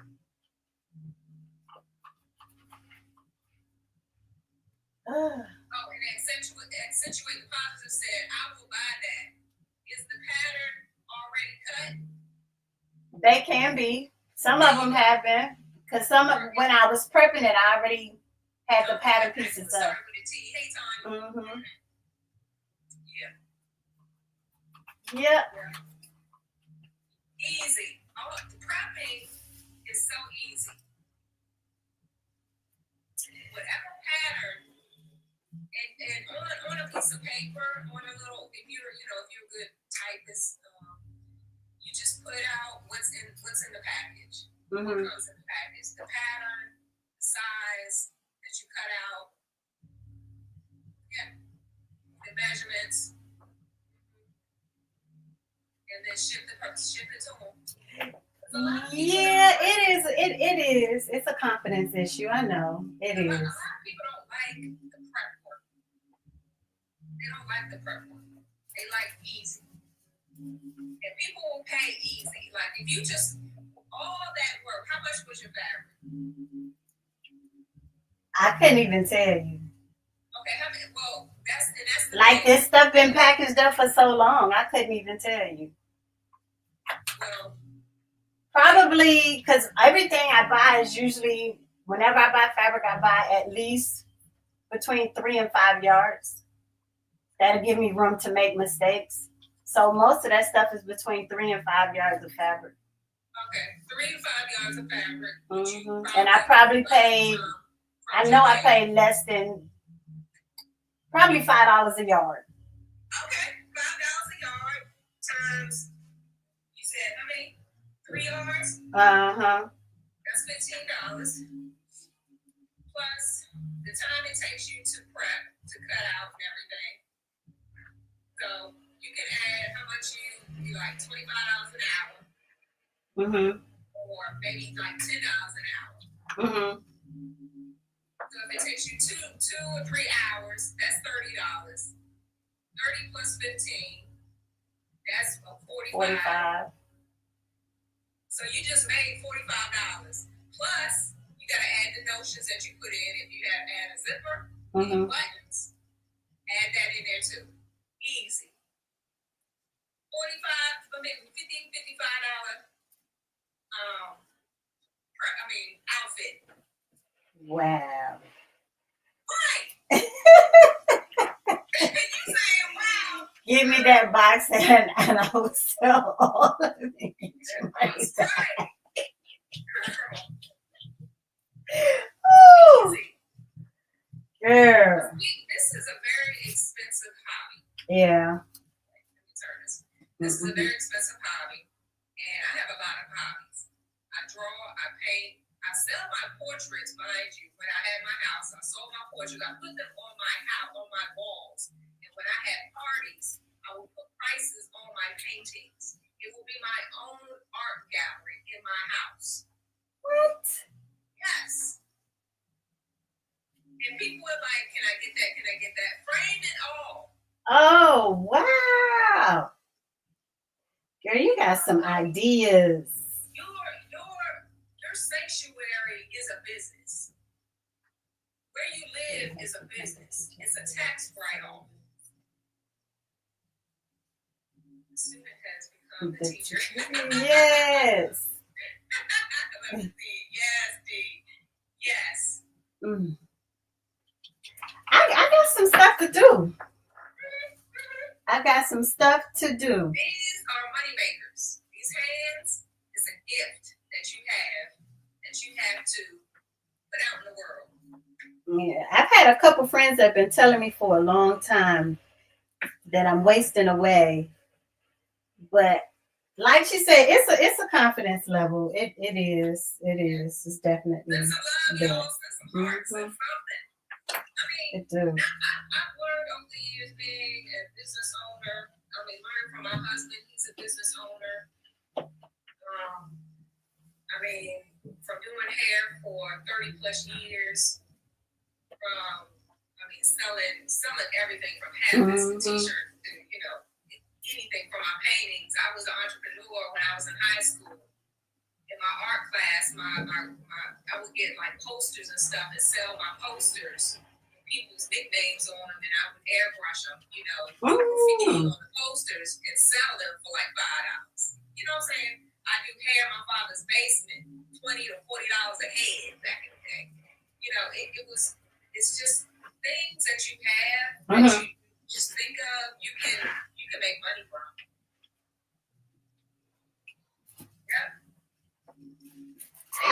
This was just a quick little live, and I done went from a quick little live to learning so much. So much. Man. You just have to, when they say step out there on faith, yeah. You have all the necessities right there in that room. My dance teacher used to say, jump out of the fishbowl. And I'm like, I like this fishbowl though. Yeah. But how you gonna leap out the fishbowl and get somewhere in life? You're just staying in a fishbowl, going around in a circle. In a circle. My nephew had he waited so long to get his license. And I'm thinking like, just you like a hamster in a tank. You in DC haven't been on a plane, haven't been anywhere. And I'm thinking, like, when you gonna get your license? When you gonna see the world? When you gonna do some things? You just his driver's license. Yeah, you're not going anywhere. He would take the bus everywhere. Yep. You're not seeing what's out here in the world. Yeah. You gotta step out there. Step out there. Get your feet wet. I'm gonna get to it. If you have a computer, if you have a bank, you can always Zelle. People can always Zelle you. If they have Zelle, they can always send you money through Zelle to your bank. You don't have to wait. You don't have to wait on no fees from other businesses like PayPal fees or Spotify. Any type of fees out there. You don't have to. Just use Zelle and it'll go straight to your account. Send them an invoice and it goes straight to it. The payment goes straight to it. Once that payment hits your account, that's when you ship it out. So I'm gonna package up these project bags. Yeah. Make a list on what's in that project bag. materials that are in that bag. Make a list. We're gonna do it. And if you have Instagram, TikTok, there's your platform right there. And do a little video. Hey guys, I'm selling these projects, these project packs with such and such in it.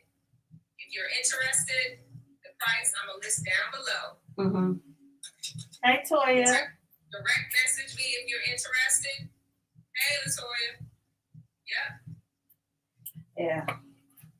You don't need a lot to advertise what you have. And trust me, when you get that first sale, girl, this was easier than I thought.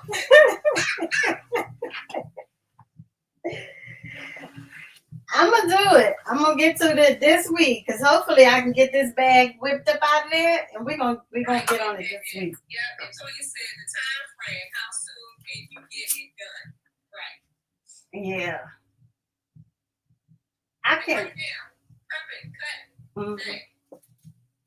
And also it's like crazy because whatever size you are, that's the size you cut. Okay. You don't have to go down the line and whatever how much fabric that you have. That's the size that you cut the size to the amount of fabric that you purchase. That's what I do. Okay. So That's you what can I'll get do. your money's worth on that fabric with no leftover fabric left over. That's what I'm gonna do. Got 2 yards. Yep. And the pattern, whatever size pattern suggests 2 yards, that's what you cut out. Use your pattern wheel and your tracing paper. Not cut out the pattern pieces. No. Don't cut out each individual size pattern piece. You get your tracing paper and your pattern wheel, and you trace the pattern on the fabric, and then you cut the fabric. Oh, okay. Don't waste your money in cutting each size of your pieces, so you can make the same. So you can do the same pattern over and over again. You know what I'm saying? Yeah. Instead of purchasing a new envelope of the pattern. Okay. Nope. Man. So if you want to trace out a size 14, you trace out a size 14. If you trace out a size 28, you trace out a size 28. Don't waste your money cutting all those pieces out to that exact size. To the exact size. That's knowledge right there. Yeah, use your tracing paper and your pattern wheel. Yep. Yeah. And I got all of that. Got all of that. And if you want to also make, if you have a printer, you can make copies of the instruction booklet of the instructions. You can put them in that packet. Ooh. Yeah, I got 2 or 3 different printers. Okay. Yeah. Well, that's sublimation over there. This is I got all of this stuff I still have all the stuff I made. Lip glosses, I made all natural lip gloss, I made all natural shea butters, my whipped shea butters, tumblers. I used to make the shot glass games, all of that stuff. All that stuff is in that closet right over there. Anything I thought that I wanted to try, I do. I just do it. And then I buy all the stuff that go along with it. You're absolutely right, Tommy. Some people She got a whole store. I do. Mugs I got. Exactly, Tommy. Exactly. I do. That's why my husband said no. Because when I broke my machine, I was like, I got to get another machine. He was like, pull your old one out. And I was like, well, it don't do what the one I had does. Like I got used to my needle staying in and how to sew with my needle in and moving it around and all of that stuff. So I kept telling him, well, the machine I want is like, it's a few $1,000s. He said, you ain't bringing in no $1,000 in the house. He said, you're just spending money on stuff. You're not bringing nothing in. So he was like, you get that machine when you start bringing some money in. Yep. Yeah, Zena. Absolutely. Yep. We sure did. About this. mean, we have to help each other out, and also it's another part of learning. When people help each other out, it's a part of learning.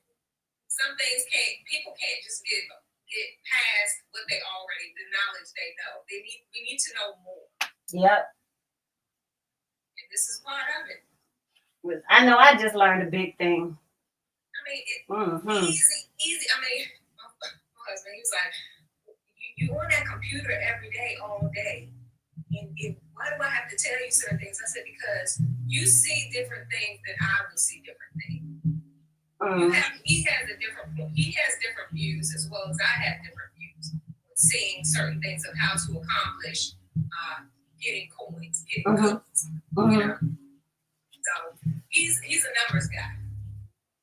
And me, I'm like the step by step, okay? What's gonna make it easier for me to get my cookies? What are the things I have to go around for other people not to get my cookies? To get all my cookies. So it's like I said, from not me having a website at first.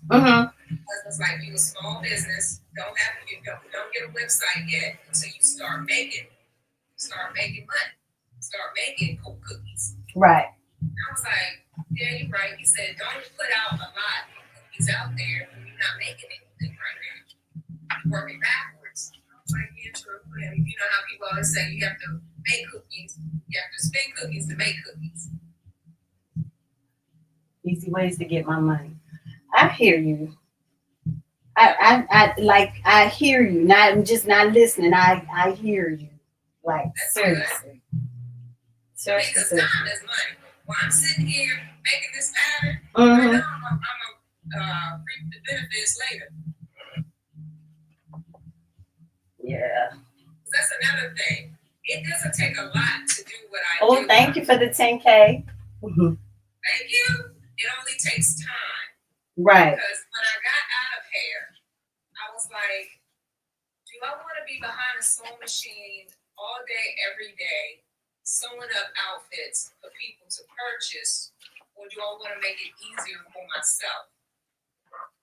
Where I was like, only thing people need to do to make the money, the only thing they need to do is download what I made for them to make themselves. Right. With your patterns.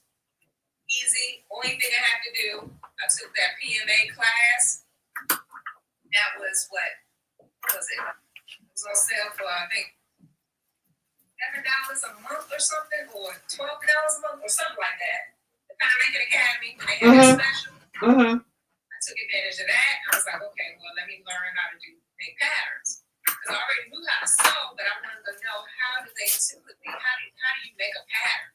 To that knowledge. Now I'm like, okay, well, make a pattern. So how do I grade? And I would make the pattern, I would send it to somebody else to grade it, but that would take a lot of the income that I wanted to make for myself. $100 to $200 some dollars for a pattern for somebody to grade for me. I was like, no, let me learn how to do this myself. So I got on YouTube University, I got some books, I put everything together. I was like, oh, that's how easy it is. I like graphics. Like I do this myself. Yeah. So that 200 or whatever, 300, depending on what grader I used and how many pieces I needed graded from that pattern, I made by doing it myself and selling it myself. I didn't waste anything. I gained, what I gained what I made by if I gave it to somebody else to make for me. Yeah. So you will have to pay. So you don't just have a flat fee for grading. You will have to pay for each piece that needed to be graded. So if you have 2 pieces to your bodice, then you have to do the 2 pieces. And for the waistband, you have to do the waistband per size too. Well, that's a lot. The grader that I used in my research on finding a grader, they would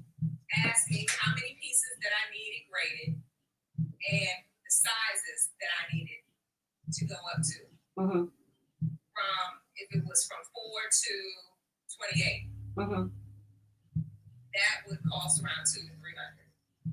But I wanted to be versatile to try to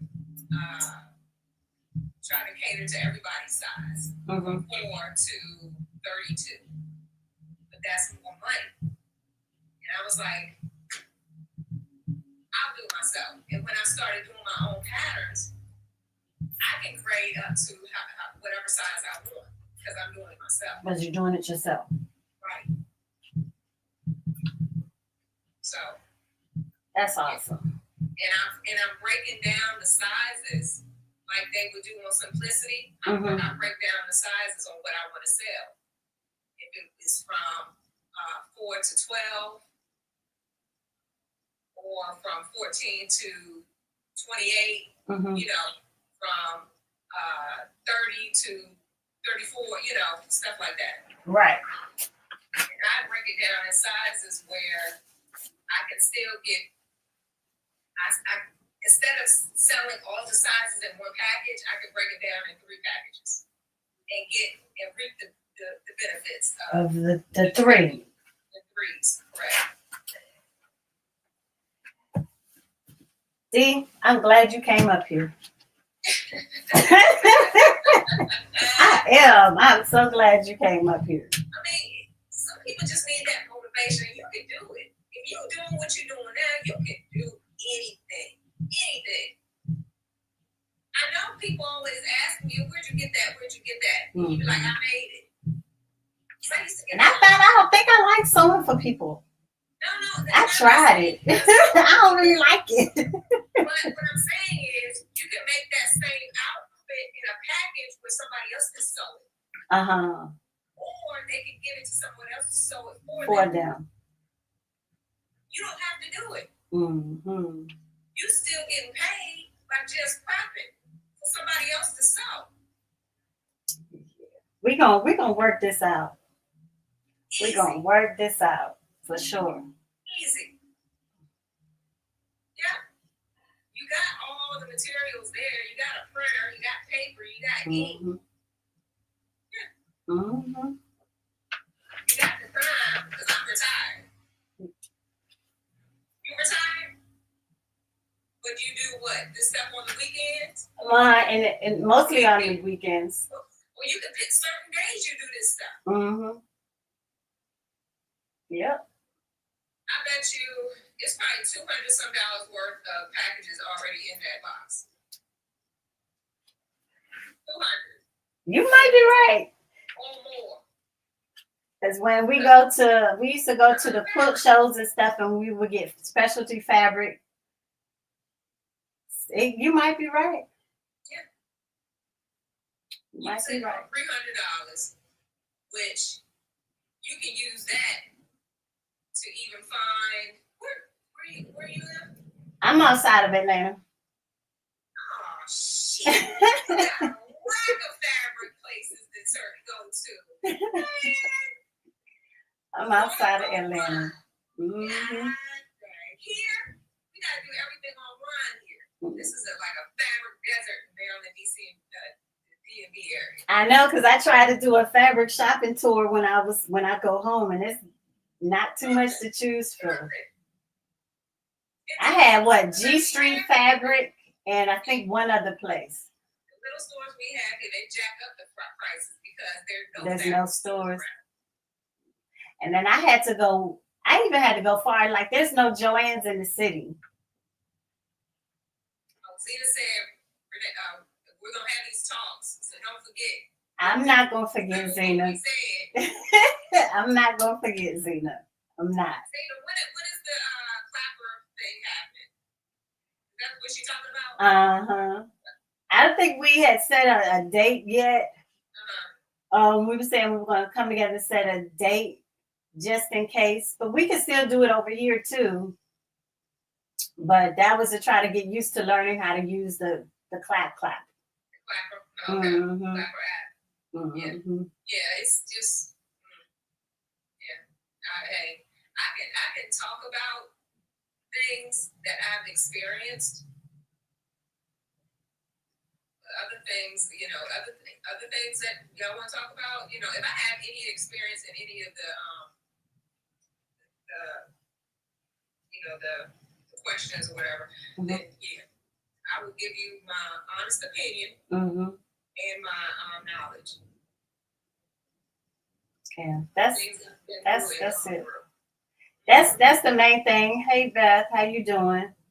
That we're trying to do, because some of us, even though I've been sewing for a long time, it's still like not like a long time. Because if you're not bridging off of like you said, if I'm not jumping out the fishbowl, you do but so limited amount of things. But you also have to be confident in yourself and confident in what you do, what you love to do.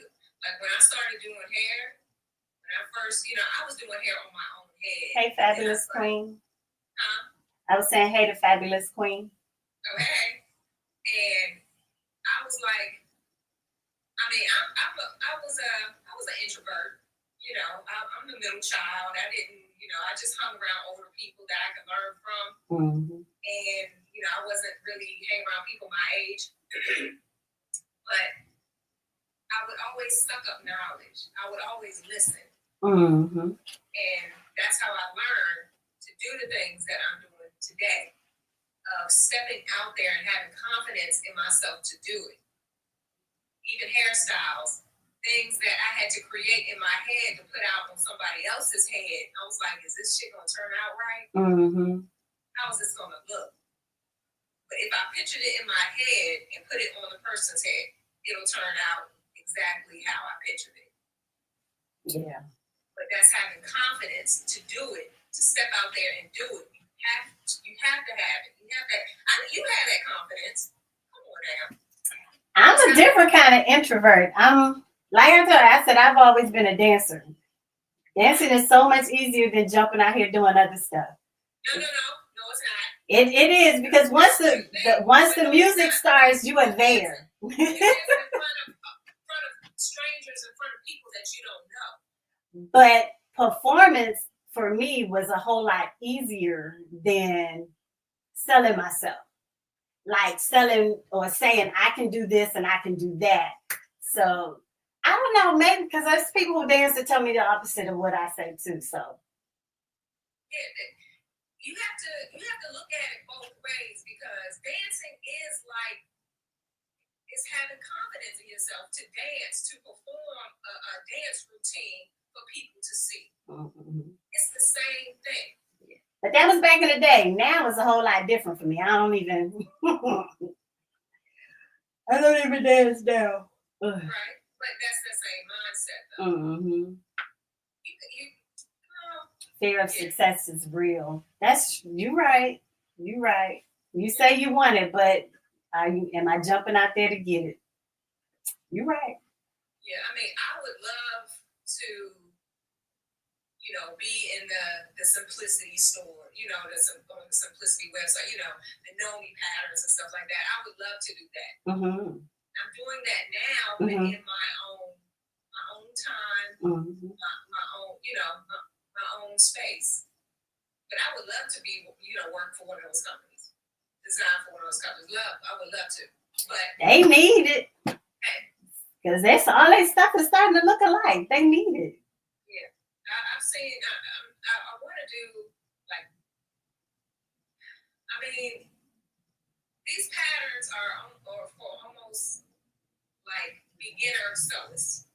They make them for beginner sewists so they can be easier for people to, to purchase and to make. When they start getting, I think when they start getting complicated in the outfits they put out there, people will stop buying them. Because it's an easier market for people, for beginner sewists.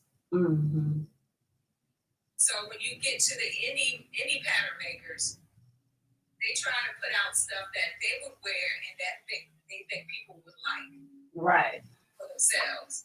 But when you have intermediate or advanced on the pattern, there are not a lot of advanced sewists out there. If they are a lot of advanced sewers out there. They're already making patterns. Their own for patterns. themselves. Mhm. Right.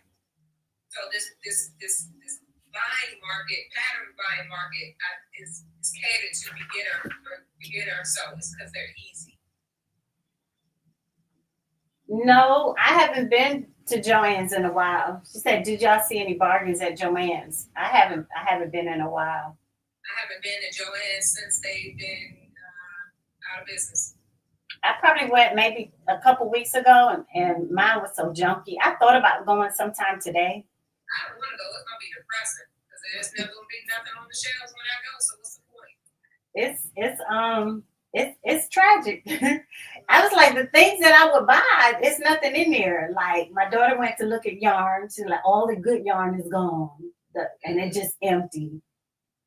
I was like, they ship that stuff out. They didn't sell all of that stuff like Yeah.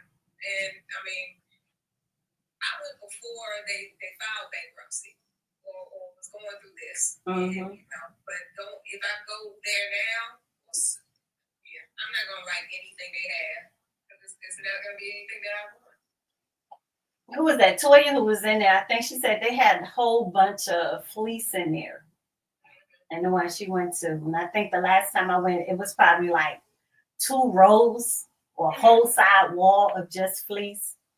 And then, but the clearance stuff is not cheaper than it was before they decided to close down. Yeah.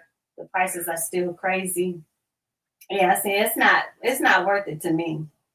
Okay. But if I find something in there, I'm told that some places were going down to 50%. Yeah, I'm gonna have to take a trip somewhere to see. The only places that have good is California, Texas, Georgia.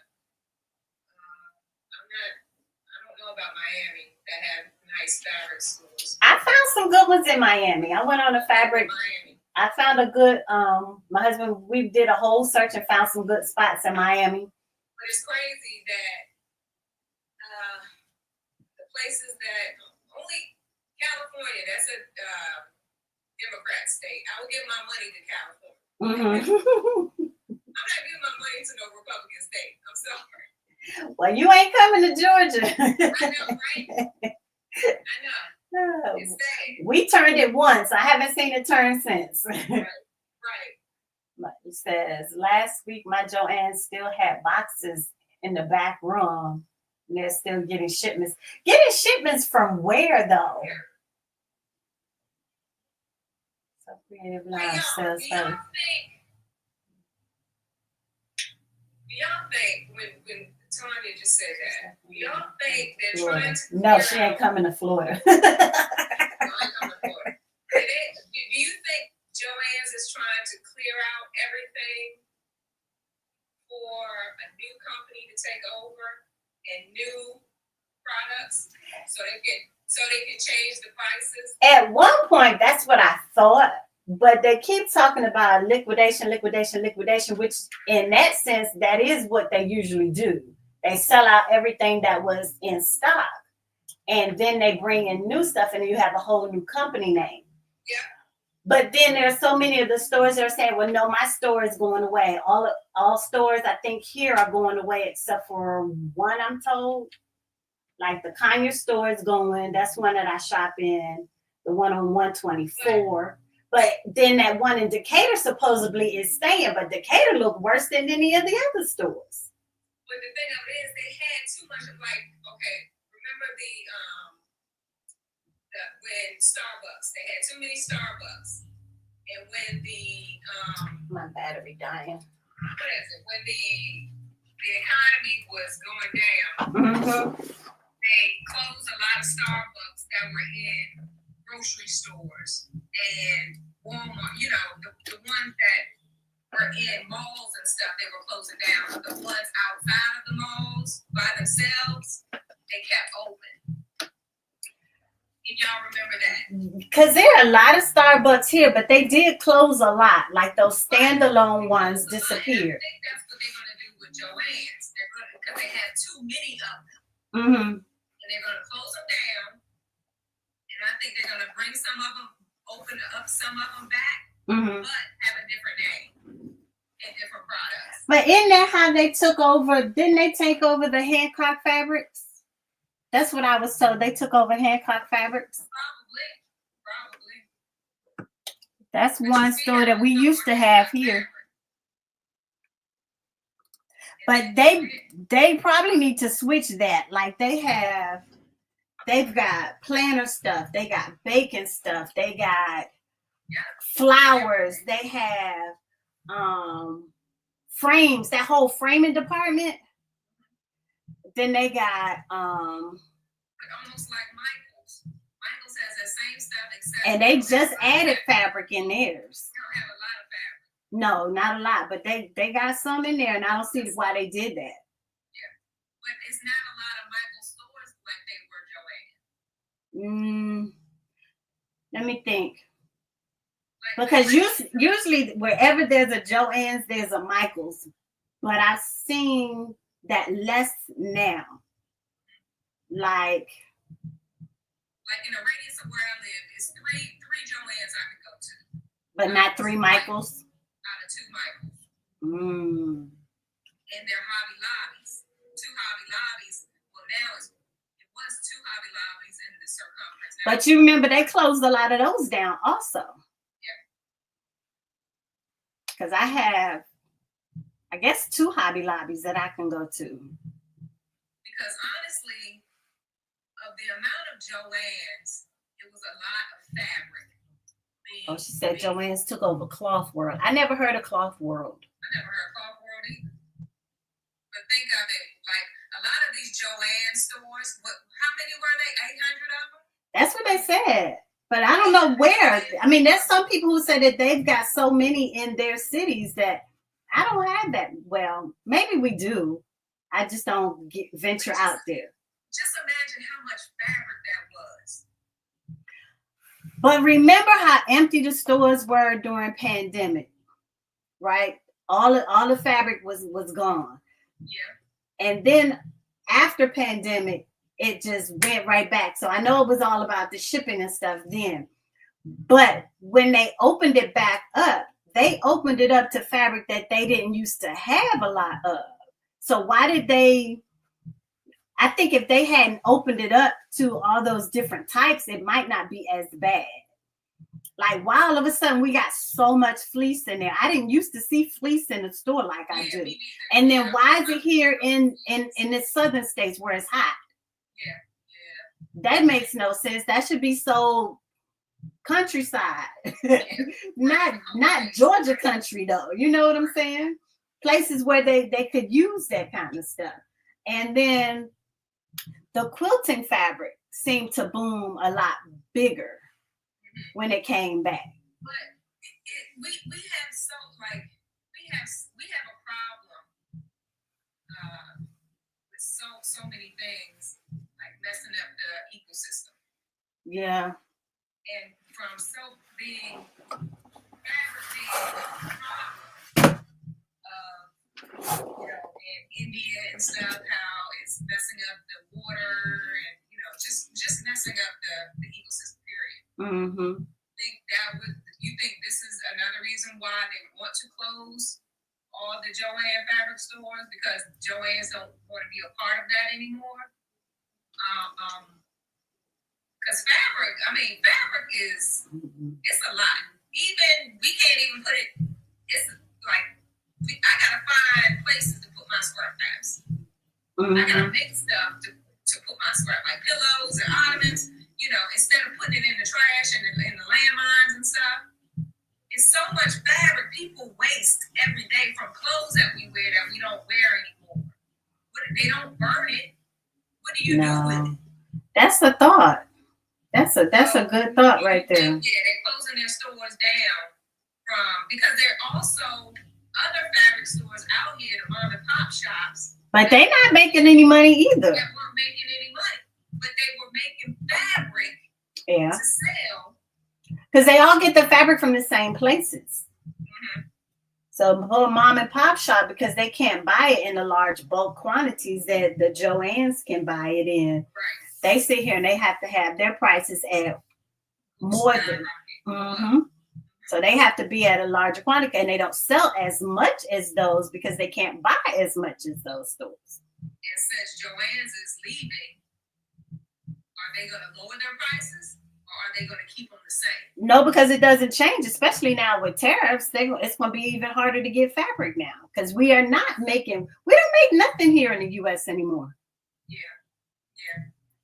When they all the trade stuff that we did, that we opened up to make it easier for us to trade, now he wants to take all of those connections and throw them away or charge them for our connections that we made. That was the whole thing. That's how we built this country, on trade, free labor from us, and trade. Designer fabrics are over there in London, Paris. You know, Mhm. I I think they're going to keep the same prices. instead of, you know, China, what have you. In India. Mm-hmm. Yeah, it's a lot. It's a whole lot. So I got to figure that out too, because with all this we making and we keeping, we got to. What are we gonna do with all of this stuff? What making and what keeping? All the clothing, yeah, because we're steady buying. Even though we're making stuff, we're still buying in the stores. But me, not me. You're not buying. So how much of a percentage of your stuff you make? You wear everything, really? Now I do, yeah. I need to get to that. That's why I'm cleaning out my closet. That's awesome. At one point, I used to call it Wear It Wednesday. So every Wednesday, I would wear something that I made. And plus, my husband and I don't go out a lot. Mm-hmm. I'm in the house working, you know, a lot. If we do go out, then I will wear one of my outfits. But if it's like a friend gathering or something in the house, I'll wear like some jeans and a nice top. Mm-hmm. But yeah, the majority of the stuff that I wear, I make myself now. One of these days, I get better with this fitting, and then I'll be on it. And if I stop gaining weight, take Patricia's class. Take Patricia's class. I mean, Trisha's class. The pattern nerd. Yeah, take her class. She has these like free like seminars and classes and stuff of how to fit your shape. Yeah. Show you how to do patterns to fit your shape. Trisha, the pattern nerd. Okay. I'm gonna look her up. Yeah. I'm gonna look her up. For sure. Sometimes she pops up with us when we're on the sorority wear Zoom so at night. Mm-hmm. So at dark or something like that with Monica and the twins from sorority wear. On you said on Zoom, or is that on the They do a Zoom. They'll send an email out. Mm-hmm. You know, if you bought any of their products or anything like sorority wear. Yeah, they'll send an email out and they'll tell you when their next dark so after dark is. And that's when people get on Zoom. Nikki. Like, a lot of us get on Zoom and we talk and we sew at the same time.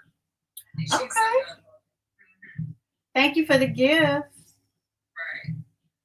That's a main thing. Okay. You said she's got one class left? Yeah, she did skirts last week. Oh, that would have been perfect. Right. Hey, Nikki. That would have been perfect. Perfect. I'm gonna look for her though. Definitely gonna look for her. You should definitely start in your mind writing down what pattern you would like, you know, to cut out for people to sell, for you to sell. Mm-hmm. So I know you have a lot of patterns. Only like 500. Only? Okay. You want to see my pattern closet?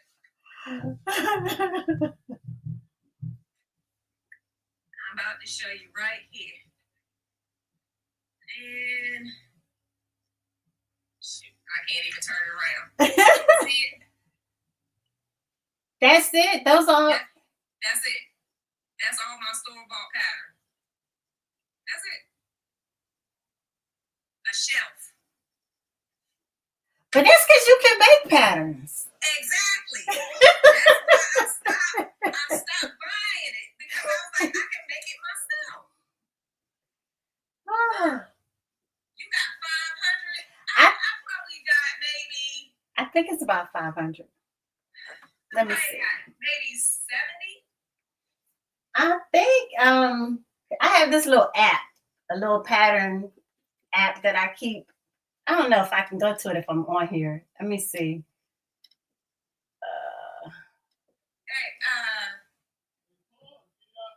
Okay. Let's see yours. Mama, I probably have 1,000. Nope, that didn't work. Yeah, because I don't have enough space. I got it. Let's see yours. Let's see your 500. Let me see. I want to see this. Okay. I took it off the little holder. I just made a mess down here. How I switch it? I don't know. I just turned my phone around. I think that's it. Is it on? Yeah, it's on. Okay. So there's patterns there. There. This one's still kind of empty. That's it. McCall's here. That's it. I don't have file cabinets, but this is my filing system. Here, there, here, here. Oh, and then that's not my PDF patterns though. And then this is all simplicity over here. So, there. See, all the patterns are starting to repeat themselves and look alike. That's another reason why I refuse to buy it. But in these project bags, a lot of them already have patterns in them. Money. And then there were stuff that I'm planning on working. Nikki said that's about right.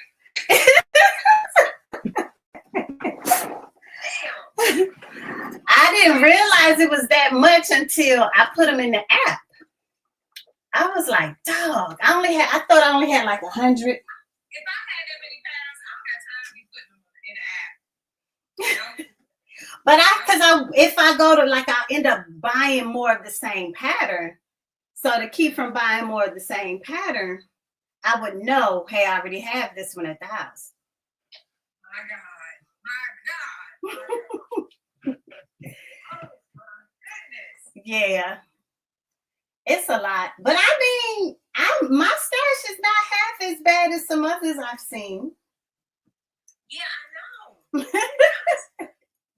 you're the first person that ever told me how many you had, and I'm like, damn. It's about 500. It's a lot of cookies.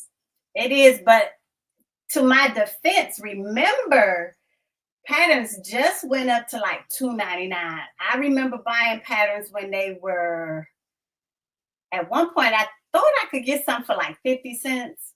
And you probably got duplicates too.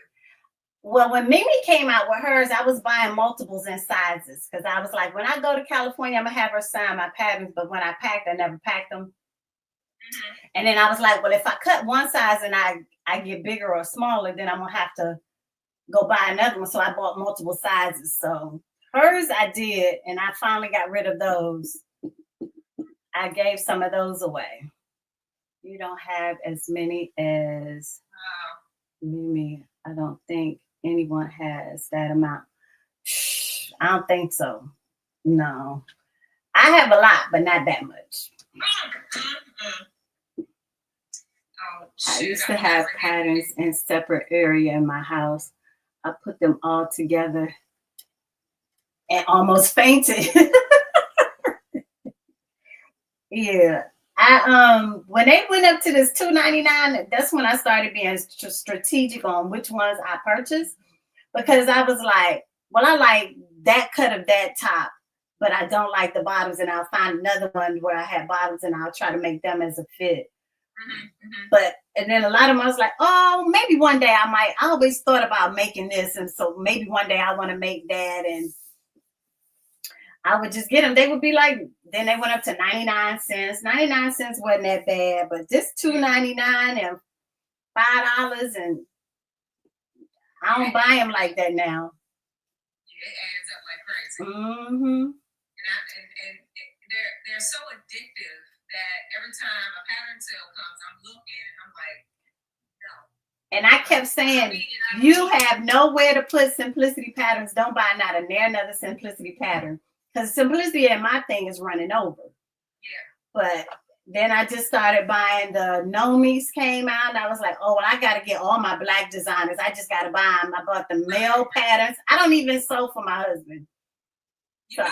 So I was like, but I got to get it because that's Julian. I just met Julian on TikTok. So I got to get his pattern. And I was like, I got to get it. You want to buy them to support them. Mm-hmm. If you don't make it, like I haven't made a lot of Nikki's patterns. I made Kichi. I made one of hers. I haven't made Nefertiti's. I haven't made a lot of them, and they're sitting up there not being used. Mm-hmm. Yep, that's me. Yeah. That's me. Then I would, because they were my designers, I bought multiples. Right. I bought multiples. It didn't matter. I was like, well, I gotta support. I don't know if I'm ever going to use it. Now that bomber jacket, I still want to make that one. Okay. Now I know I would never make Julian's pants, but I bought them. Right. And the top, that's not my husband's style, so I know he would never even ask me to make it. But I mean, I had to get them. Mm-hmm. Yeah, you have to. You want to support, so you're gonna get them if you don't make them. But literally, So I gotta go get my glasses. I don't know if they're going to ever stop printing patterns where you're just gonna have to print them yourself soon. Well, I'm gonna have to get one of them big printers because this piecing together is driving me bonkers. Yeah. Oh, she said she loves vintage patterns. You don't even want to know how much you'll pay for them. I am a bold chick, and that's what I needed to stop. Vogue don't put enough instructions in their patterns. They don't tell you the right stuff to do. Like, you have to already know it, and I don't think that's fair. That's the whole purpose of me buying a pattern. Happy Sunday to you too. Mm-hmm. Like, that one top I made, and it was fully lined, and they told me, oh, you just go in and pull your lining, pull it, and you birth it through the side, and it'll come through. But every time you try to birth it, it come out in a hot dog. It will come out like a hot dog. So it never gave you the way, and it was like you never gave me fully where do I start to pull and where do I stop, or it had to be something else to it because it didn't work right. And Vogue is for the advanced folks. Well, because when you're advanced, you know certain things what to do if they don't have it in the instructions. Well, Yeah. Just put it in the instructions. That's all. Yeah. So I came up with my own way. I was like, bump it. I just took the whole bottom off. I flipped it around, and then I just pressed it and sewed the whole thing there and closed it myself. I was like, this don't make no sense. And that's another thing. When it comes to doing instructions for patterns, the people that make the pattern are literally putting it together how they put it, writing it down how they put it together. They're not looking at the buyer of how the knowledge they're going to understand to put it together. They're doing it like like how they designed it and they're putting it together. The boat makers. Like me, when I do my instruction booklets, and I don't know if I'm going to stop doing the instruction booklet and just do the tutorial because I do both. People get different views on, because a lot of people are more visual learners than they are. I like both.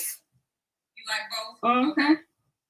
But sometimes, like, I don't have the time to write down every step by step. So in that sense, some of that stuff may be in the video. Right. Mm-hmm. But then I have to show you how to put it together with my hands in the video.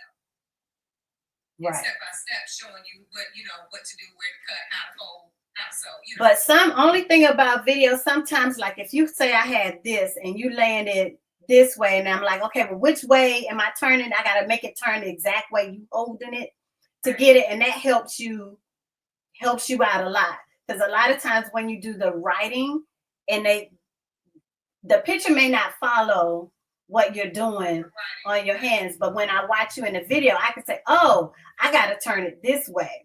But I also like it when you put it under the machine, because when you put it under the machine, it let me know, well, why is mine so bulky? Oh, she takes it and she smooths this part down, and yeah. Mm-hmm. Now, some people, like, I have to literally say, okay, fold each piece right sides facing with the notches matching. And then if one side has notches and the other one doesn't, I'll say fold it on the notch side. Yep. You see what I'm saying? To make people think, okay, that's what she's talking. Okay. And then they have to see it, like you said. And then you get stuff like you be like, oh, well, I didn't notch none of them. Let me go back and put it. Yep, exactly. That's why I always say, yep. Make sure you put your markings and your dots in the right places. It's important. It's very important. Very, very important. I learned that the hard way. Because you be like, oh, it's just a little dot. You don't have to do it.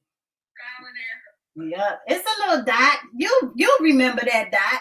No. Especially when you cut out stuff 3 years ago and then you go back to make it and you're like, I got a simplicity pattern. It was a vintage simplicity pattern, but they reprinted it. And when I got it out the package, the print was faded. Yeah, I get some of those. So I had to figure out, okay, what marking goes here? What marking should go here? Is it a dot? Is it a square?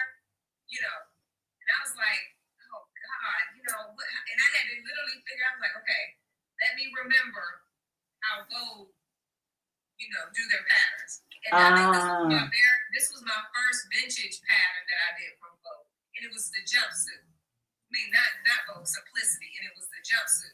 That with the red jumpsuit on a package? The orange. Okay, yeah, I saw you did that. That was nice. And I was like, oh my God, I've never put a vintage Simplicity pattern together. This is my first time. I was like, oh shit. And then I wouldn't even have that to pull back in my memory to remember, because you would have to do a whole bunch of them to remember that. Right. And I had to literally go through the instruction booklet, try to figure out what pattern piece was attached to each pattern piece. And I had to put my own mark. I watched Julian, I think it was in his it might have been on his shirt, the shirt tutorial that he did. I didn't get to see it when he did it live, but I watched the video that he sent with it. He had a key way of setting it. Like he'll make for the small circles, he might do a notch. For the other one, he might do 2 notches. And then for the notches, he might do the triangle. I'm just saying, that's not his thing exactly, but that's how he keep up with what was where on those patterns. And I was like, that's a good idea, but I would have to remember or make a set key of what I would do for each one. But I think that's a really good idea, because some patterns do have squares and some of them have circles, and then you got the slash marks and the dots and what's on right side and wrong side and all of that. Now, what kind of marking pen do you use? I always iron mine off. Yeah, me too. And I got something to show you. Now, I do have color pencils like this in different colors, depending on the fabric that I use. I don't use color ones on white fabric. I'd rather use thread or white fabric. I don't know how to do the thread method. You don't know how to do the thread Well, you always would, put thread in the needle and put the needle through the thread and get on the other side and cut it. They call those the tailor's tacks, right? So yeah. Yeah. I don't know how to do that yet. Yeah. That's a way to do it for white thread. But if I'm working with colorful thread, I used to use these. Tailor's tacks for for white. some reason, Okay. the blue would always stay on my fabric even after I wash it. I did do something in white and the blue was on there. I thought I did maybe use the wrong pen, but I used that same one you got. Yeah. And this one, the purple disappears too. Yep. And you have to use the purple on the day that you're going to sew, because if you don't, or the day that you're going to mark, because if you don't, it will disappear the next day. This one doesn't last that long. But if you get a chalk pen, this does good. These pens are for, like, if you get those storage containers with the chalk sticker that you would put on a glass container. Mm-hmm.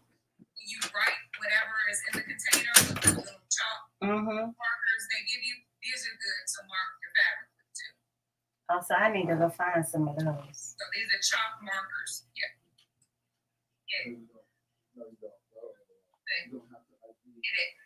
It comes off. Oh. So these markers are definitely good to have. If you can get them from Amazon. Oh, okay. Yeah, these are chalk markers. My little pen though. And then you have your, chalk pencil. Whatever. See, I had this, but I find that they all don't rub out so well. Mm-hmm. And then they kind of disappear. And then you always have to sharpen it. Right. What brand of those what? These? What brand of these? I got these from Amazon. These are, it just says standard on them. But you have black, blue, yellow, red, and green. And, you just remove the paper from around the top to add, See, and Zena, and I thought this was good because it came with all of the, remember they come with all of those, and then you got a whole roll of white. Mm-hmm. But you see how they break down in there? This is like a separate pack I had to buy because they all was broken. And then when they break, you can't really get them in that little section right. Yeah. Mm-hmm. But I like these because they wash out, these chalk markers. I'm going to have to look for the chalk markers. Yeah, get these. Like I said, they're good on fabric, colored fabric, but not white fabric. Right. Yeah, I'm going to find those for sure. White fabric, do the thread method. And see, and like I told you, I got all kinds of, this is also the fiction pens. That's like a gel pen though. Mm-hmm. Yeah, these are wax pencils. Yes, you're right. Yes. So, but the wax pencil, that disappears with the iron too, doesn't it? It can, but I just use those to do like dots. Dot markings, and that's it. See, that's one of my lip glosses I made. Oh. I told you I have all kinds of hobbies. I make hair oil and everything, but that's at the salon. So I got bottles and herbs and stuff at the salon. Yeah. My husband's begging me to make some more shea butter now. He's like, when you making some more? I said, I have to really, I don't have any stash of shea butter. I got the oils to put in it, but not the shea. Yeah. But I like to buy that shea in bulk. I don't like to buy small quantities of it. Yeah, I get all my like jojoba oils and olive oils and stuff from Canada.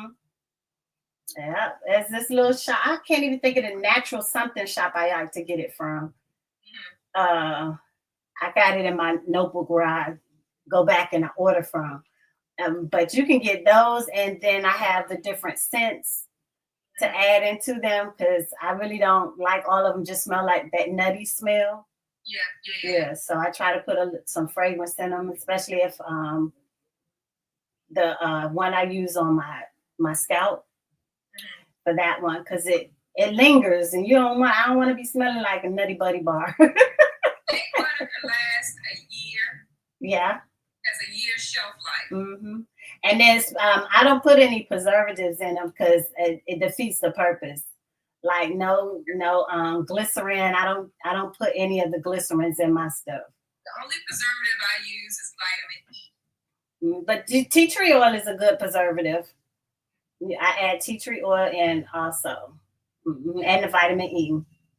Vitamin E. If you can't find tea tree, vitamin E is a good preservative. Only depending on ounces, depending on how many ounces to every teaspoon of every ounce. You don't need a lot of it. Nope, you don't. You do not. Well, y'all, we have had a full on. We done got the doggone thing done today. We need to do this more often. This is good. A little bit of sewing or a little bit of prepping and a lot of knowledge. That was it. This was really, really eventful for me. Like, and I hope anybody else that's out here that's watching your child got some knowledge, because Dee has been spreading. She's been spreading all the knowledge today. Girl, I love to help out. Anything that I've gone through, I love to pass it on. Love to pass it on. Yes. Yeah. I'm going to Hey, keep Marianne. checking up on you too. You are? Thank you. I need it. If you need any help, I'm here. I appreciate it. I really do. And so this week I'm going to start pulling those bags out and adding up some stuff. That's going to be my first step. Yep. First Write step. them down, put them on your whatever electronic computer or whatever. Do a filing system, or I got a couple numbers pages, like some categories and stuff, like how much I spend on sewing and stuff like that. I got pages like that, so it adds up. Y'all, why are my assistant principals texting me? I come to work tomorrow. Hope you had a good break. I'm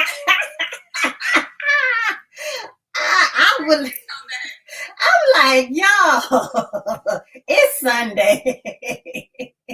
They are texting already. Who's going to be out tomorrow? It should be nobody out tomorrow. We come back from spring break. Everybody should be at work tomorrow. Everybody. Oh, she said this was good, Dee. Yeah, it was really good. It was really, really good. 14 to 16. Yeah. What books you recommended? Pattern books? Books you recommend were great. Shoot. The Pattern books, yeah. By Helen. Oh shoot.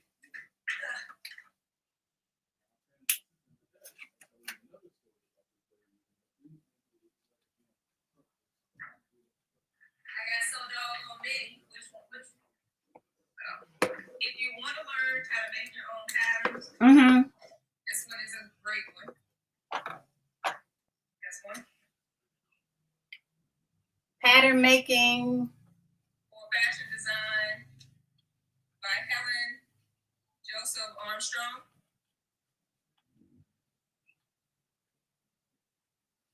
And this one, Renee, is good for you. Renita, it's good for you. Garment fitting for beginners. The absolute beginner's guide. Okay. It'll show you how to grade on your dress form and paper. Paper as well. I gotta fix that dress form because it ain't getting my boobs right. Well, you can if you have some like shorter pads. I don't have no short pads. Well, you can always make your own bust adjustment by adding shoulder pads to the mannequin and stuffing them with pinning it and stuffing them with what's that bedding, like pillow bedding, pillow cushion. Oh, not like the kind that you put in the stuffed animals. I got a whole bunch of that left. Yeah, that. You can use that. Okay. Yeah. That's in the jar too. You can also use padding that you have in a bra. Oh, okay. Put a bra on the mannequin. And stuff the bra. I did. I went and grabbed a bra that I no longer wear, but I want to put the same fabric on it so that it won't look like it's outsourced because it'll be the only thing out there that looks like that. The Patten Primer was a good book too. Yeah, the pattern primer. Mm-hmm. Patten Primer. Okay. Yeah, I got so many books in there. Yeah. I gotta get my book stash up. I used to buy anytime I went to like one of the thrift stores or the Goodwill. I always look in the book section to see if they have anything over there. But I've been picking stuff off from Amazon, some of these books. So it's getting there, and I pull them out. I read them. But I know I'm gonna probably go get this garment fitting one first before I grab that pattern making one. This is a good one too if you want to learn how to drape on a mannequin. Draping. Yeah. Renee sent me this book because she don't use it.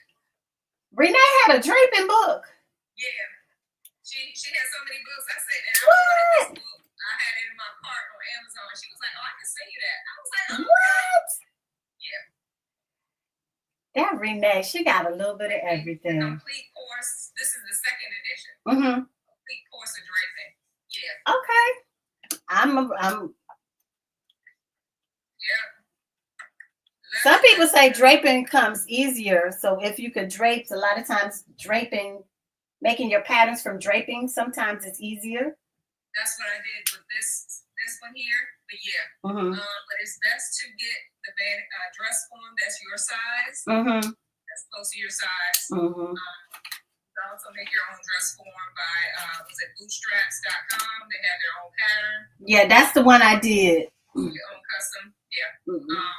But I do find that the shoulders are small and the bust is not formed. I don't know, it sits low compared to me. And then it's not but I think that's part of my fault too, because I was like, ain't no way my bust a 40. I ain't never been no 40 in my life. And I was like, at the most a 36, 38, but I ain't never been no 40. So I put in the measurement smaller. So I think that was on me for sure.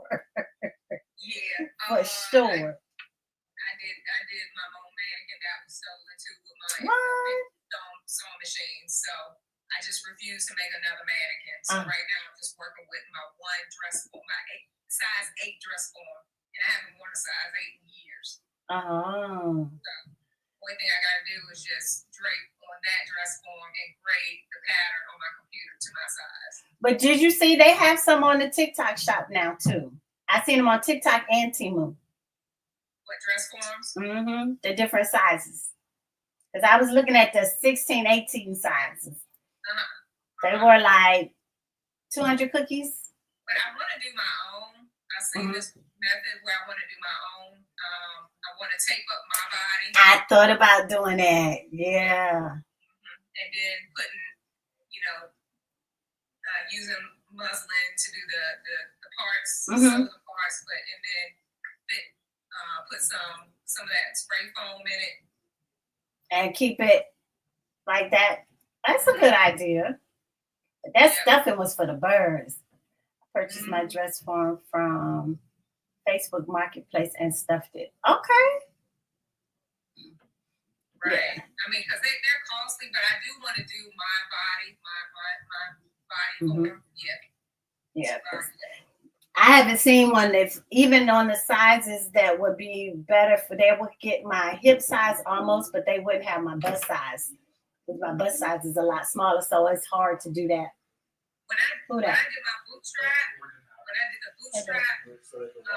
dress form, it fit everything was in the right fit. And now it's gone. I'm thinking like, wow, really? Yeah, and that took a lot to do. I know. Yeah. Yep, stuffing it to the measurement of my boobs, my waist, my butt, my hips.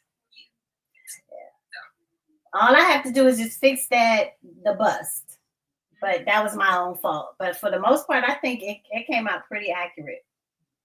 Yeah. I also have a kit that I bought where they had the padding and stuff, and then they have the sock that you put over top of it.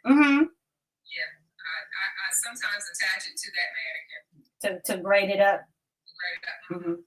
That's a good idea too. I see something like that, I think, on Amazon that you can purchase. I don't know. I might try that, but either way, it's in my whip jar. Yeah. So when it come up on my whip jar, that's when I'll tackle it for sure. You need to get rid of those whips. in your whip jar. Let me see. You had to have seen this was full. This was full. It was. So it's coming down, and these are the completed ones. They're stacked one on top of the other, but they're in there. Those are completed. So it's getting there. You need to sell those whips that are in that whip jar. Sell those. So especially the ones that I can't do nothing with, because I definitely, when I cut it out, cut it at that smaller size that I used to be. That'll be on your list of whips to sell. Yep. I'm gonna start pulling all of that stuff out this week, because I may have to wait for the padding to finish that the dupe, the Marc Jacobs dupe, the simplicity pattern. So I gotta and I promised myself I'm not gonna try to move and pull another one in like you. I'm gonna not create another whip. I'm gonna stick to one thing at a time. Make it work. See my fabric cabinet? Yes. Okay, here we go.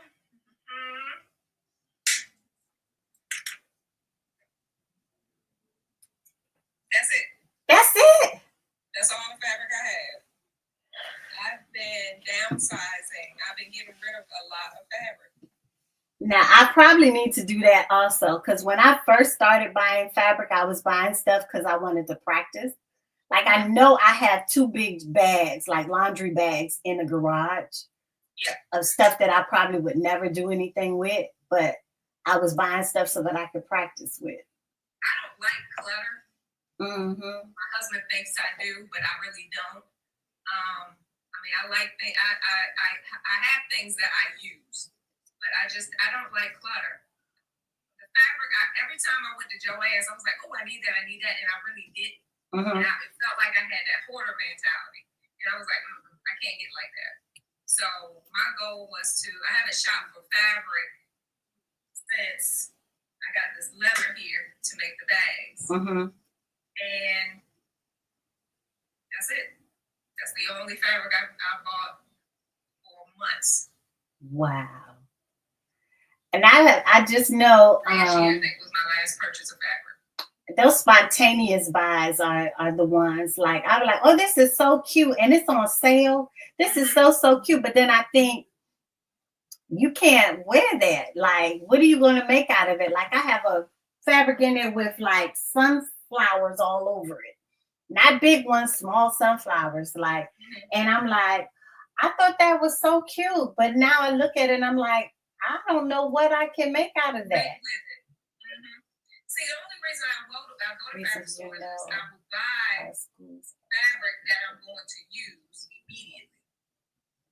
And that fabric in there, I've used it, but I've always buy like more yardage than I need. So I'm like, okay, because I hate running out. When they say on the back of the package, you need 2.5 yards for this size. And if I need more, because you'll mess up, so you have to buy more. So I would always buy more than what's expected of that outfit, and that's what's in that cabinet now.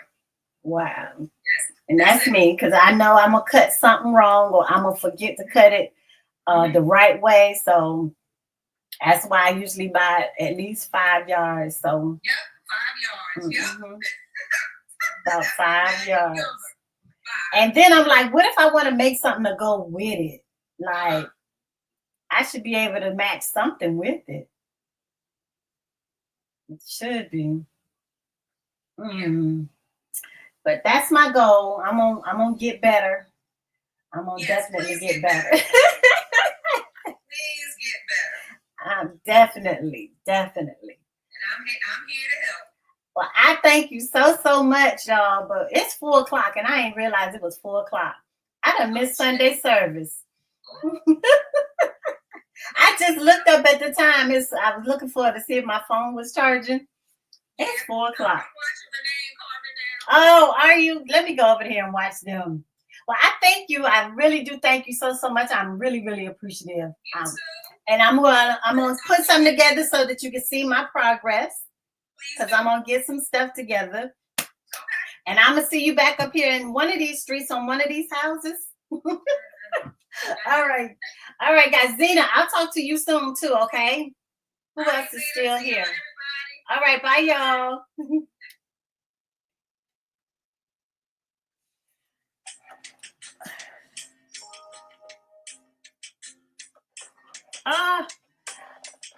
Oh my. No, please stay.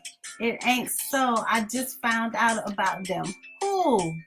Fabric World. Oh my gosh. I didn't even know you was over here. I see a comment. I'm so sorry.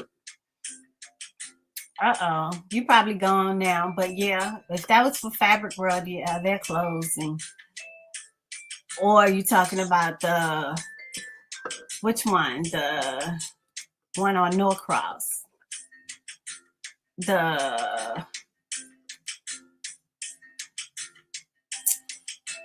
we go.